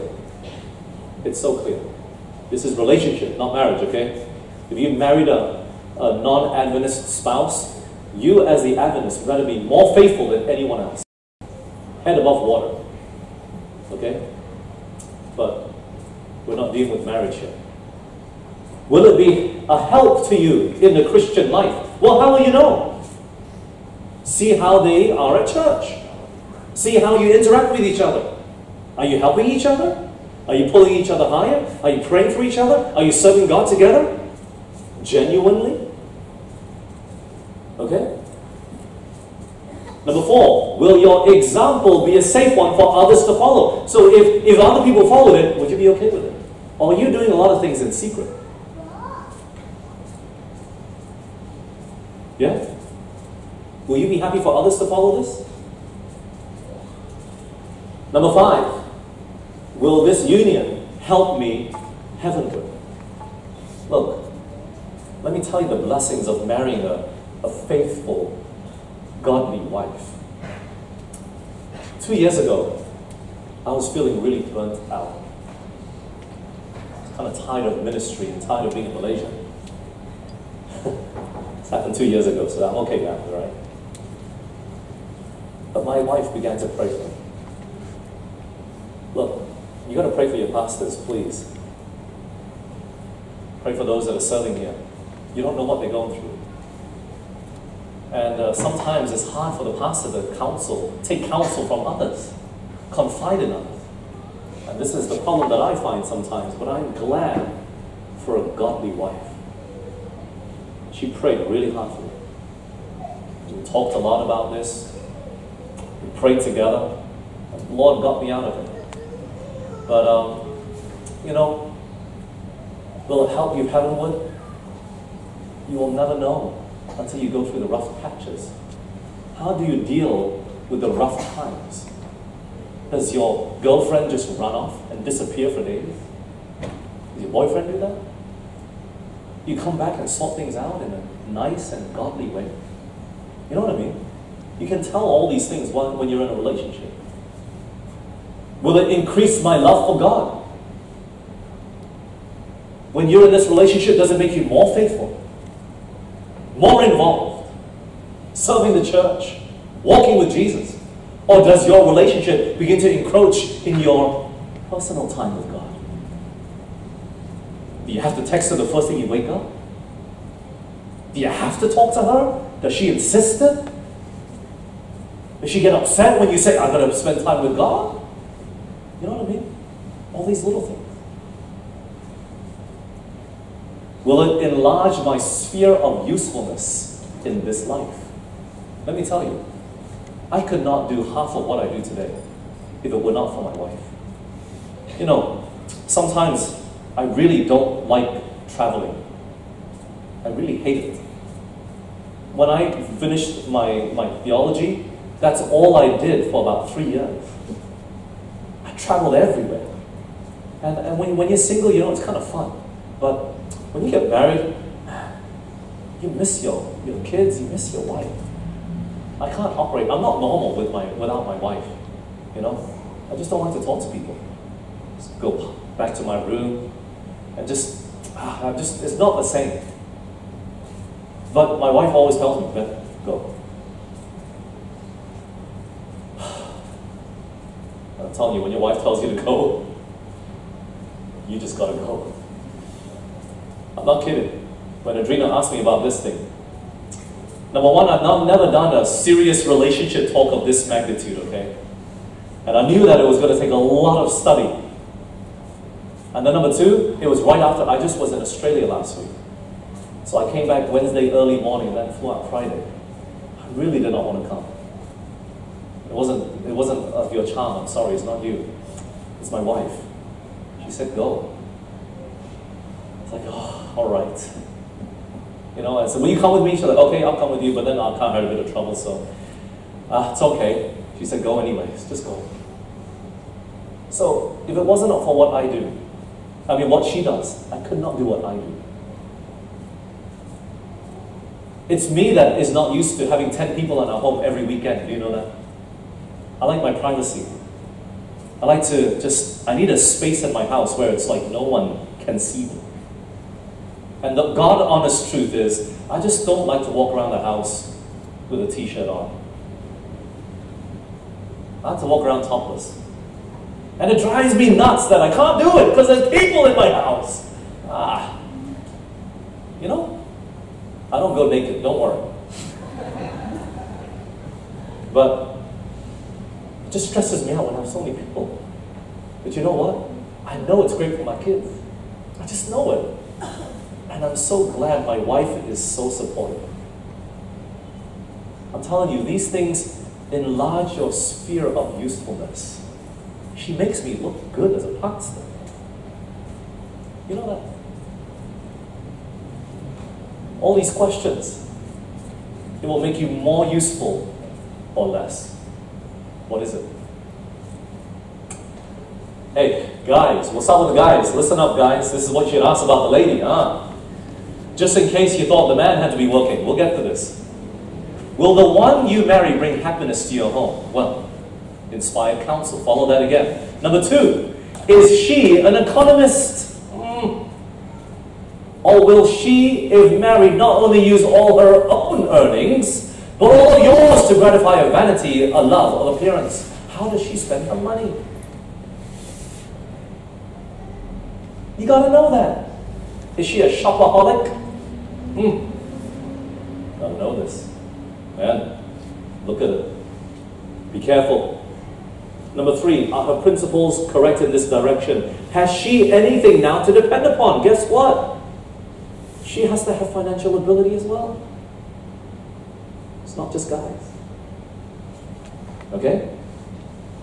Number 5, will she be the one who will be patient and painstaking? How do you know if a girl is patient or not? Painstaking. You know what painstaking is? What is painstaking? Someone describe it to us. What's painstaking? Huh? It's take what? Takes pain in doing something? No. Painstaking is it's like patience, but it's very, very long endurance. You know what is painstaking? Cooking 3 meals a day. 7 days a week. That's painstaking. Do you see that? How do you know she's patient or not? Well, look at the crisis and how she handles it. Does she gossip to everybody? Does she complain to everybody? Does she just likes to throw out an emotion there? I'm a young person. I want to show you how I feel. Coming with a long face. You know what I mean? Observe all these things. Or will she cease to care for your mother and father at the very time when they need a strong son to lean upon? Will she pull you away from your family? See that? Very important. And will she withdraw him from their society to carry out her plans and to suit her own pleasure and leave the father and mother who, instead of gaining an affectionate daughter, will have lost a son? Guess what? You have to see how this person interacts with your family and with her family. Oh, a lot of research, isn't it? I think if we follow these sort of questions, maybe even half the relationships you people are in right now might not even exist. Right? But look, I'm not picking on the ladies, alright? The men have the least questions to ask. Let's go through the ladies.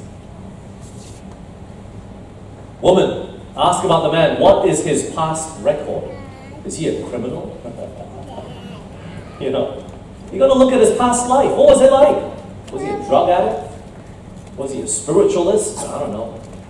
Is his life pure? How do you know this? Can you know the person's life is pure or not? What do you think? How do you know if a person's life is pure or not? Come on, think about this. It's not just some nebulous thing that you can't ever know, right? How can you know if a person's life is pure or not?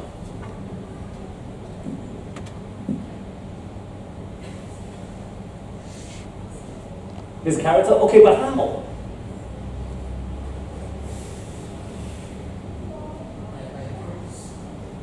But that's so nebulous, man. What do you mean by his fruits? How can you know if a person's life is pure or not? Huh? Yeah, observe what? Well, observe what? You gotta know what to look for, right? What do you should? How should we know if a guy's life is pure or not? Observe his performance in church. Performance in church. Wow. Oh man, you know Adventists are really good at acting. We know how to sit straight. We know how to dress. We don't even want to say Happy Sabbath. How? You look at number one, what he talks about, how he talks. Does he make sort of lewd jokes? Low jokes? You know what I mean? You can tell by these things. I'm telling you, when a person's life is not pure, they act differently. They talk differently. We cannot but talk about the things that we have seen and heard. And whether that's good stuff or bad stuff, it happens. And then number two, look at the friends he hangs out with. Okay? You don't know whether his life is pure or not. Go have a look at the other people that he's really close with. It says a lot about his own character. Number three, is the love which he expresses of a noble, elevated character, or is it a mere emotional fondness? What's the difference? Noble, elevated character, or mere emotional fondness? How to know? Come on. We gotta know these things, right? What's the difference? What's fondness? Infatuation, lust? But how do you know if it's fondness or it's really noble love? Short-lived? Well, I mean, then you don't even need to think about this. You're broken up already, right?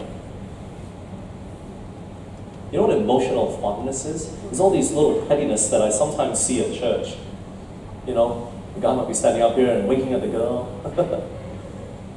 making jokes on the front even.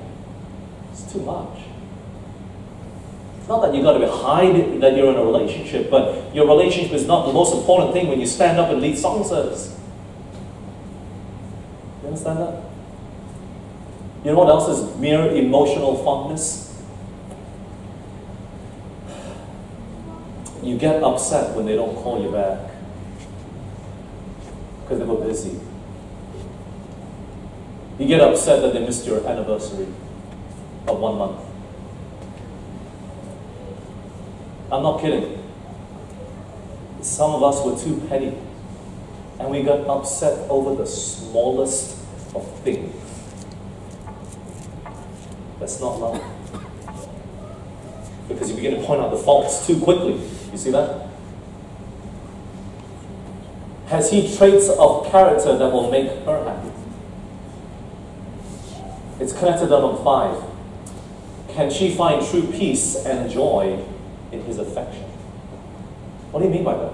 How can you have true peace and joy in that affection? Does he treat everyone the same way he treats you?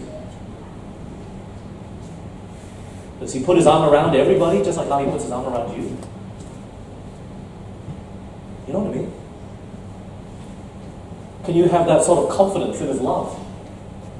Will she be allowed to preserve her individuality? Or must her judgment and conscience be surrendered to the control of her husband? I'm telling you, there are some people that are just controlled by their boyfriend because they're much older. You know? Do you have your individuality? Are you allowed to be who you are? Can she honor the Savior's claims as supreme? Will body and soul, thoughts and purposes be preserved pure and holy? And then this last one, very important. Has my lover what? A mother. What is the stamp of her character? Oh, you got to look at her character. Guess what? You got to go and observe. Takes time. Do your research. Right? Does he recognize his obligations to her? Is he mindful of her wishes and happiness? This is what the girl has to observe of the guy. This usually is how the guy observes the girl, but it usually is the other way around. How does that guy treat the mother? If he does not respect and honor his mother, will he manifest respect and love, kindness and attention toward his wife? Let's just say it simply. The way he treats you, or the way he treats his mother is the way he's going to treat you. Right? So no, ladies, I wasn't picking on you by letting the men go first. There's a lot of questions for the ladies. When the novelty of marriage is over, will he still love you? Look, I don't discount the fact that there are feelings, and that, you know, these things put the icing on the cake. It's not the cake, it's the icing on the cake. You gotta have that feelings and love and, you know, hug each other, and all that stuff is nice. But when all that has passed, will he still love you? Is he stable? Or is he very emotional? This is before getting married, okay? Ask all these questions. Does he always get jealous? Will he be patient with my mistakes, or will he be critical, overbearing, and dictatorial? Okay? Questions you have to ask. And look, please, write it down somewhere. Put it somewhere where you'll never forget. And then when you see the guy, hold it up. Look at the questions and look at him. Guys, do likewise, okay? Why? You have the next 40, 50, 60 years together. You want hell on earth? Marry the wrong person. Every day you wake up, oh, they're there. Go to work. Time's up. Gotta go home. This is the rest of your life. You gotta go on holiday with them. You gotta go shopping with them. You gotta cook for them. You gotta give money to them. You share the same bed. You don't love this person. That's hell on earth. Yeah? You're really gonna wish you were dead. I'm not kidding. There are many people that go crazy over these things. You got to choose wisely before you allow emotion to take over. These are the principles. Now, when you get into courtship, please read those books. The 3 books. What are they? Adventist Home. Messages to Young People. Boy Meets Girl by Joshua Harris. These are the 3.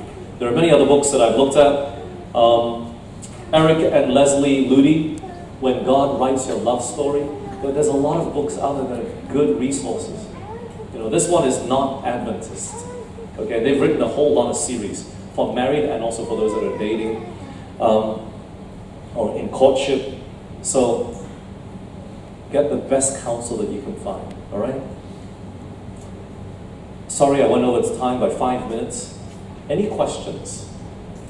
We have 40 minutes left. We don't have to use it up till 7 o'clock. We can end early. But is there any questions left? Anyone want to ask any questions?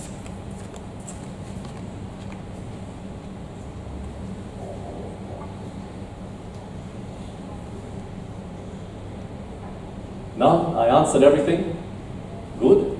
We can end early. Yeah? No questions? Going once? Going twice? Oh, at the back. Raise your hand again so they know.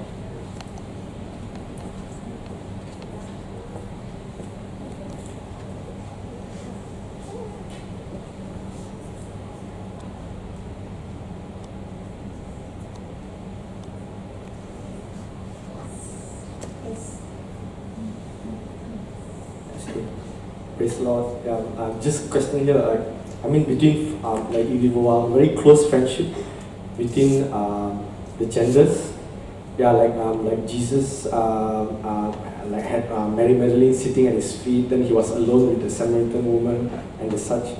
So yeah, like Bible says, we love one another, love our neighbor, love our friends, and maybe if we are perfect, our Father in heaven, love our enemies. Yeah, I think maybe we should be hoping for a closer relationship with God and closer relationship with one another, maybe much more deeper relationship with God and deeper relationship with one another. So what's your take for that? Praise the Lord. About friendship between guy and girl. Yes, yeah. Well, Jesus never really knew the Samaritan woman. Oh. They weren't even really friends. Mm-hmm. Mary Magdalene, we don't know how close he was. Mm-hmm. He didn't put her arm around her. Okay. I don't think he ever confided in her. Maybe she learned from him. Yes. But he was close to Mary, Martha, and Lazarus, the family in general. Yes. He stayed there a lot, but we can't presume on their relationship because we don't know it. And that's where it's dangerous, so we get into territory that's not very clear. Yeah.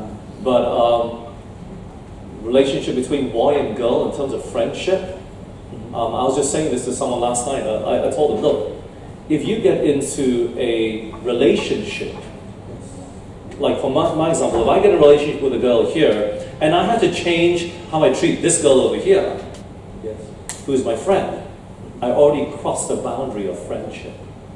Yes. Like if my girlfriend would be jealous of how I treat this girl, sit back and listen for a while. Yes. If you don't agree, then get godly counsel. But you've been too friendly. You've gone overboard.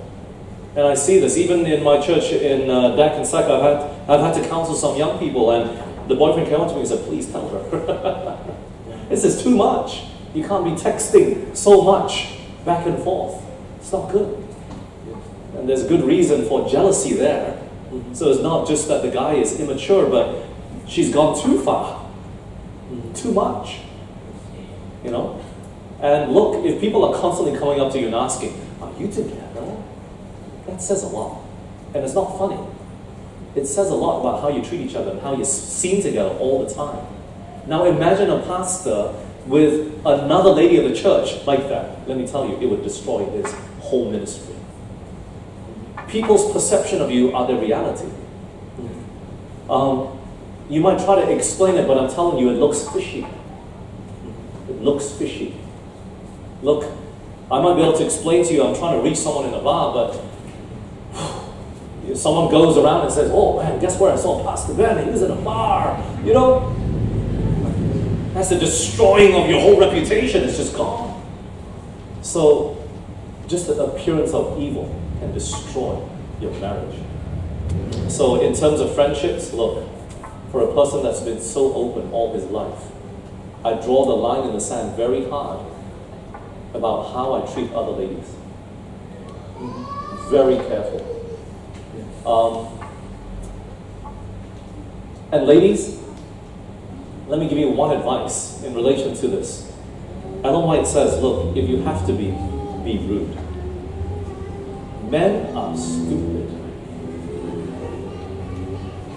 Do you know that? You know why? You might tell a person, "I don't like you," but you treat him the same way, he'll still think he's got a chance. And ladies, in your mind, you're like, "Oh, let's just be friends," and you really just don't like him anymore. But you treat him the same way, you're just getting with him, you still talk to him, he'll think, "Wow, I got a chance still," even though she said, "No way." So she says, if you have to be rude. And so, sometimes to protect myself, I make sure I'm like that. You have no chance of thinking that I might like somebody. You know? So you got to be careful. You got to be really careful with how you're perceived. Sometimes it's not even about how you act, but it's how you perceive. Yeah, maybe like there's some example like Apostle Paul. I think had like Euodia and Syntyche, like his fellow laborers. So like there's some woman names, you know, like. So like the Bible says to greet one another with a holy kiss, you know. Sure. I'm not kissing nobody. Don't even stop that, brother. You open a can of worms. Yeah, like, we don't do any holy kiss here in our church. All we do is a holy handshake. Oh, Amen? Sure. Yeah. And a holy side hug, huh? None of this, come here. No, don't do that, please. Just a side hug. Maybe like 1 Corinthians 13 says like love does not behave rudely, so we try our best to be courteous or Yeah, be courteous. yes, yeah, true. Hi. Yes. Smile at them. Sure. Happy Sabbath. That's about it. Don't smile too long. Yeah. They might get the wrong message. Right? Sure, I agree with all of that, but look.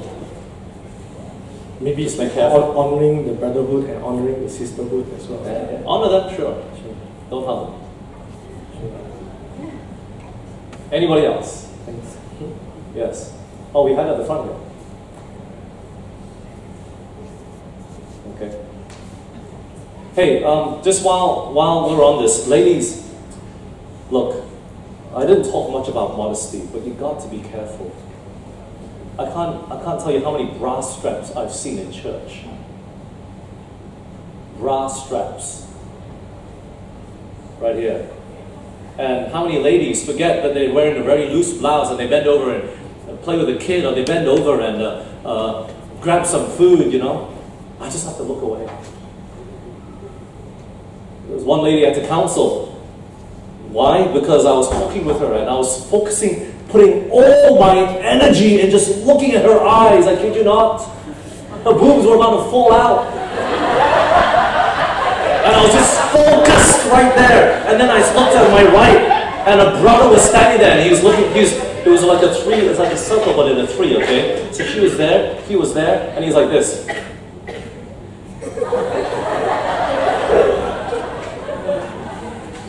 Please. Some people deserve to get raped. I'm not kidding. You dress up like a whore, you'll be treated like one. You understand that? Ladies, Ellen White says, when it comes to skirts, midway down the shin, do you know that? You know why? Because when you sit down, guess what comes up? And all you ladies know it, so what do? You grab a pillow. Horrible. Grab a pillow and you stick it there, you know? But you know what? People forget. It happens all the time.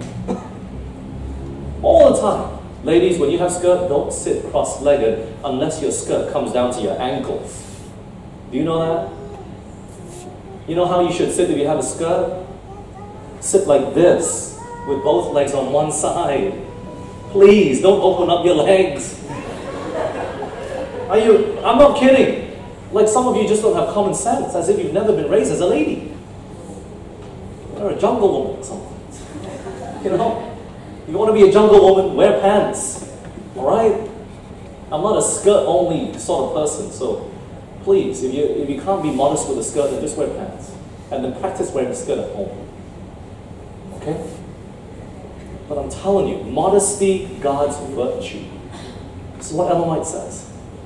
Modesty, God's virtue. Some of you, your tops are too low. If men can get tops that you bend over, can you see inside my shirt? You can't. Why can't you ladies do it? Oh, well, they don't make it like that. Well, go find something that they make it like that.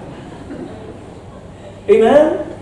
If you're going to wear a shirt, please wear a something underneath. I've seen so many bras when the shirt goes, yeah, and you can see right in, it's bright red. Oh, it's horrible. It's not like we're looking. It's just, it's the brightest color on you.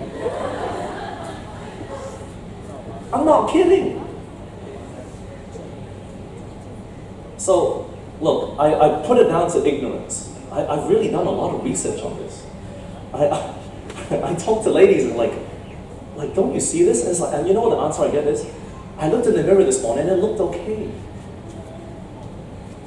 They didn't know that it was moving, I guess, or whatever, will be moving when they walk out the door. They didn't know that there would be this gust of wind that would, you know, pull everything up. I don't know. But look, if you want to know really about modesty, ask your guy friends what they think. Go back and read the book, Creeping Compromise. Let them be honest with you. Let them tell you whether it's really tempted or not. If you're in a relationship, ask your boyfriend whether he really likes it or not. But you know, sometimes it's not a good thing. One of my elders, he was a young elder and he just got married. And I said, you gotta talk to your wife, man, this is not good. And he's like, oh, actually, I like it the way she dresses. You know, he liked it. I was like, okay, that's horrible. But have a sense of dignity and modesty. Don't sell yourself so cheaply. Don't let people look at you and then have a second and a third glance. Happens all the time. I was in Australia preaching. 30 people. One of them, once again, the cut was all the way down here. You can see their bras. Both the sisters. I hope they're not listening. So please, ladies, do yourself a favor. Yeah? It'll only help. Yes.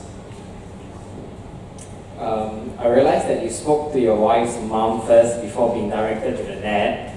Why do you do so? Would you have offended the dad if you didn't speak to both of them together? No, she just was the more easygoing of the two. And then if he says no, maybe she can convince him. Go with the path of least resistance first, mate. Yeah? The path of least resistance. But if let's just say that, I'm not sure whether it's your parents-in-law, like traditional Chinese educated, so don't you think that the father will be offended if it was not done together? And my father-in-law is a really cool guy. He's really easygoing. Okay. Yeah. Thanks, man. It's just he looks scary. He had this like mustache, and a little bit of a goatee. He looks a bit scary, but he's alright. So your advice is to go on the path of less resistance? I would say so, but you know, honestly, just do it, man. I mean, just do it, bro. Just, you gotta pray for this guy. As you can tell. We got a question down here. Anyone else? Okay, so I want to ask about the jealousy. Like sometimes it goes too far, so how do you deal with it? Jealousy. Look, some of it is warranted, some of it isn't. So, what I mean by warranted is sometimes you do deserve to be jealous. Sometimes the girl really is just texting too much to another guy who's just a friend. It's too much, you know? So there needs to be growth, there needs to be education, there needs to be discussion. And, you know, for me, I've gotten jealous before, but I make sure I process it in my mind because number one, the jealousy is a feeling and you feel really upset, you know, and you don't feel good. But the thing that I make sure I do is, Ben, why do you feel this way? Before I even talk to her, this was even one of a relationship. Before I even talk to her, I have to know why I feel this way.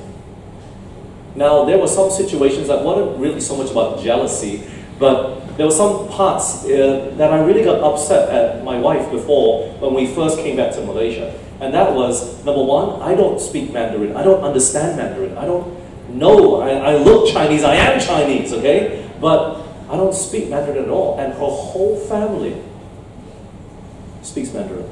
And she forgets. She forgets that I even exist when she went home. So I'll just walk in and they're like, she's like, sees her mother, her brother, her sisters, I mean, and her father, her auntie. She forgets about me, I'm just standing there. Okay, I'll just sit down. And, you know, I got really upset. And we had to go through this and talk about it. Some of it is unwarranted. It's just immature. You know, you don't need to know what she's doing all the time. You don't need to know what they're doing all the time. You got to trust them. There's got to be a level of trust. You know, so some of it is too much. Some of it is true. That has to change. Now, how do you deal with the too much? Spiritual growth. Why? Look, when you're in courtship and you discover this person is right for you or not, there's still chance for change. This is not the right person. It's time to leave. It's okay. You see that? So when you have confidence in God guiding all of this, you don't have to worry. Sometimes jealousy is a result of your lack of trust in God, or your lack of walking in grace with God. You see that? Especially if she is a fine Christian lady or a fine Christian gentleman. What do you have to worry about? You see that? So really, then it comes back on just you. And the little things. It's too much. Too much. Okay? That's really the main thing when it comes to jealousy, because jealousy is not a good emotion. You understand that? Now, not in the case of Christ. He is jealous for us. He's jealous that we've run off with a harlot and played the harlot. You know, he's jealous. In that way, yes, we should be. But he's not immature. Yeah. Okay? Okay, I just want to ask, you mentioned that when a couple have already committed fornication that they should make it right. But what happens if they have now broken up? Should they get back together or they should move on? No, they shouldn't have to. But look, when it comes to fornication, the person that suffers usually is the lady. Men generally don't understand it. And I'm not speaking here with experience, I'm not a lady. But I've read books. I know what people go through. And the men are the ones that are usually very irresponsible. This teaches responsibility. You can't lightly sleep with a woman and tell me all of a sudden you don't love her. It sounds like who? Absalom. Remember, he forced himself upon his sister, and then after that he hated her with the same amount of hate that he loved her with? A man can do that, but it's irresponsible. You see that? So, do people change just like that? No, they don't. And, you know, look, I think our church is clear where we stand with abortion. But anytime you sleep with a lady, there is always a chance.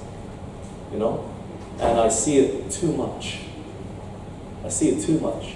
Even places, you know, people who study PhD in different places in the world, they told me, you know, all this stuff that happens in school. Do we make it a mistake? It might seem like a mistake, but let me tell you, God can turn a mistake into a blessing.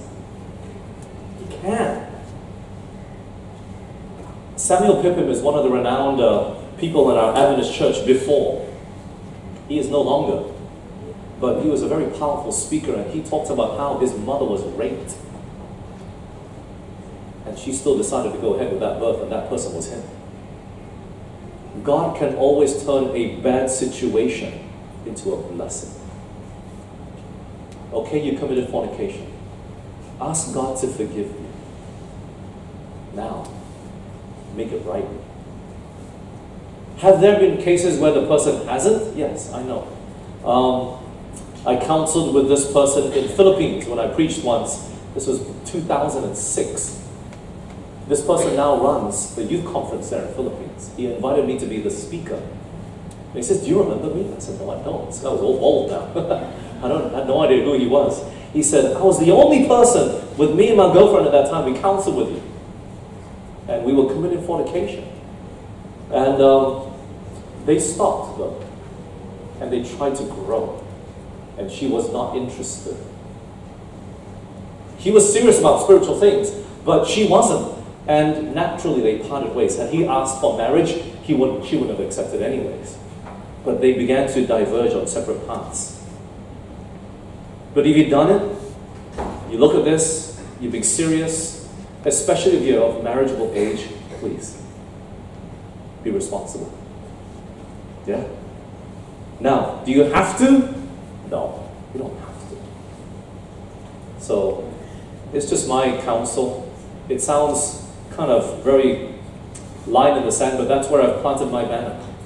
If people are to counsel with me and say, "Look, you slept with each other," I say, "Look, make it right." I'll look at the lady and say, "You don't give up your body just so easily like that. No lady does. But make it right." Yeah? Of course, they have to figure out how to make it right. And the financial aspect does come into that. Finishing schooling, all those things are important to consider. When you add it all together, of course, you get the complete picture and then make up your decision. Yeah? Can God forgive fornication? Absolutely. Yeah? But that would be where my counsel would be. If they're 15, hey, I wouldn't advise it. Of course, so remember, You've got to give them some time. But look, when the girl gets pregnant, she got to quit school. The guy better do something. He better quit school and support her. Yeah? So we live in a day and age where you don't have to have a degree to earn a lot of money. My father-in-law never finished high school, and he's raised up 4 children. My wife's other uncle, his brother, never finished high school. He bought a house with cash. You know? So don't have to say, oh, I've ruined my whole life. No. From that point, God can turn it around and make it better. I always believe that. Yeah, we can repent, and God will change it for the best. Any other questions? I think we're going up till 7 o'clock. Any other questions, or else we can be done here? Like I said, once again, by no means is this a complete picture of courtship. But primarily, I think you know where I'm focused on. It's the steps before that. Before you even get into it. Yeah? All that preparation has to take place. Okay, any last questions?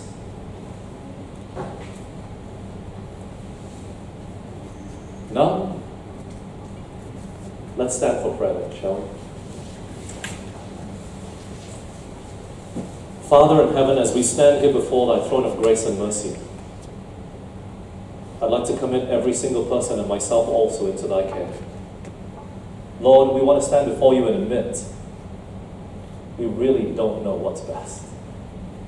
Help us, Lord, to throw all that, all our glory, all the knowledge we think we have, help us to just throw that down and admit, Lord, you are the best counselor.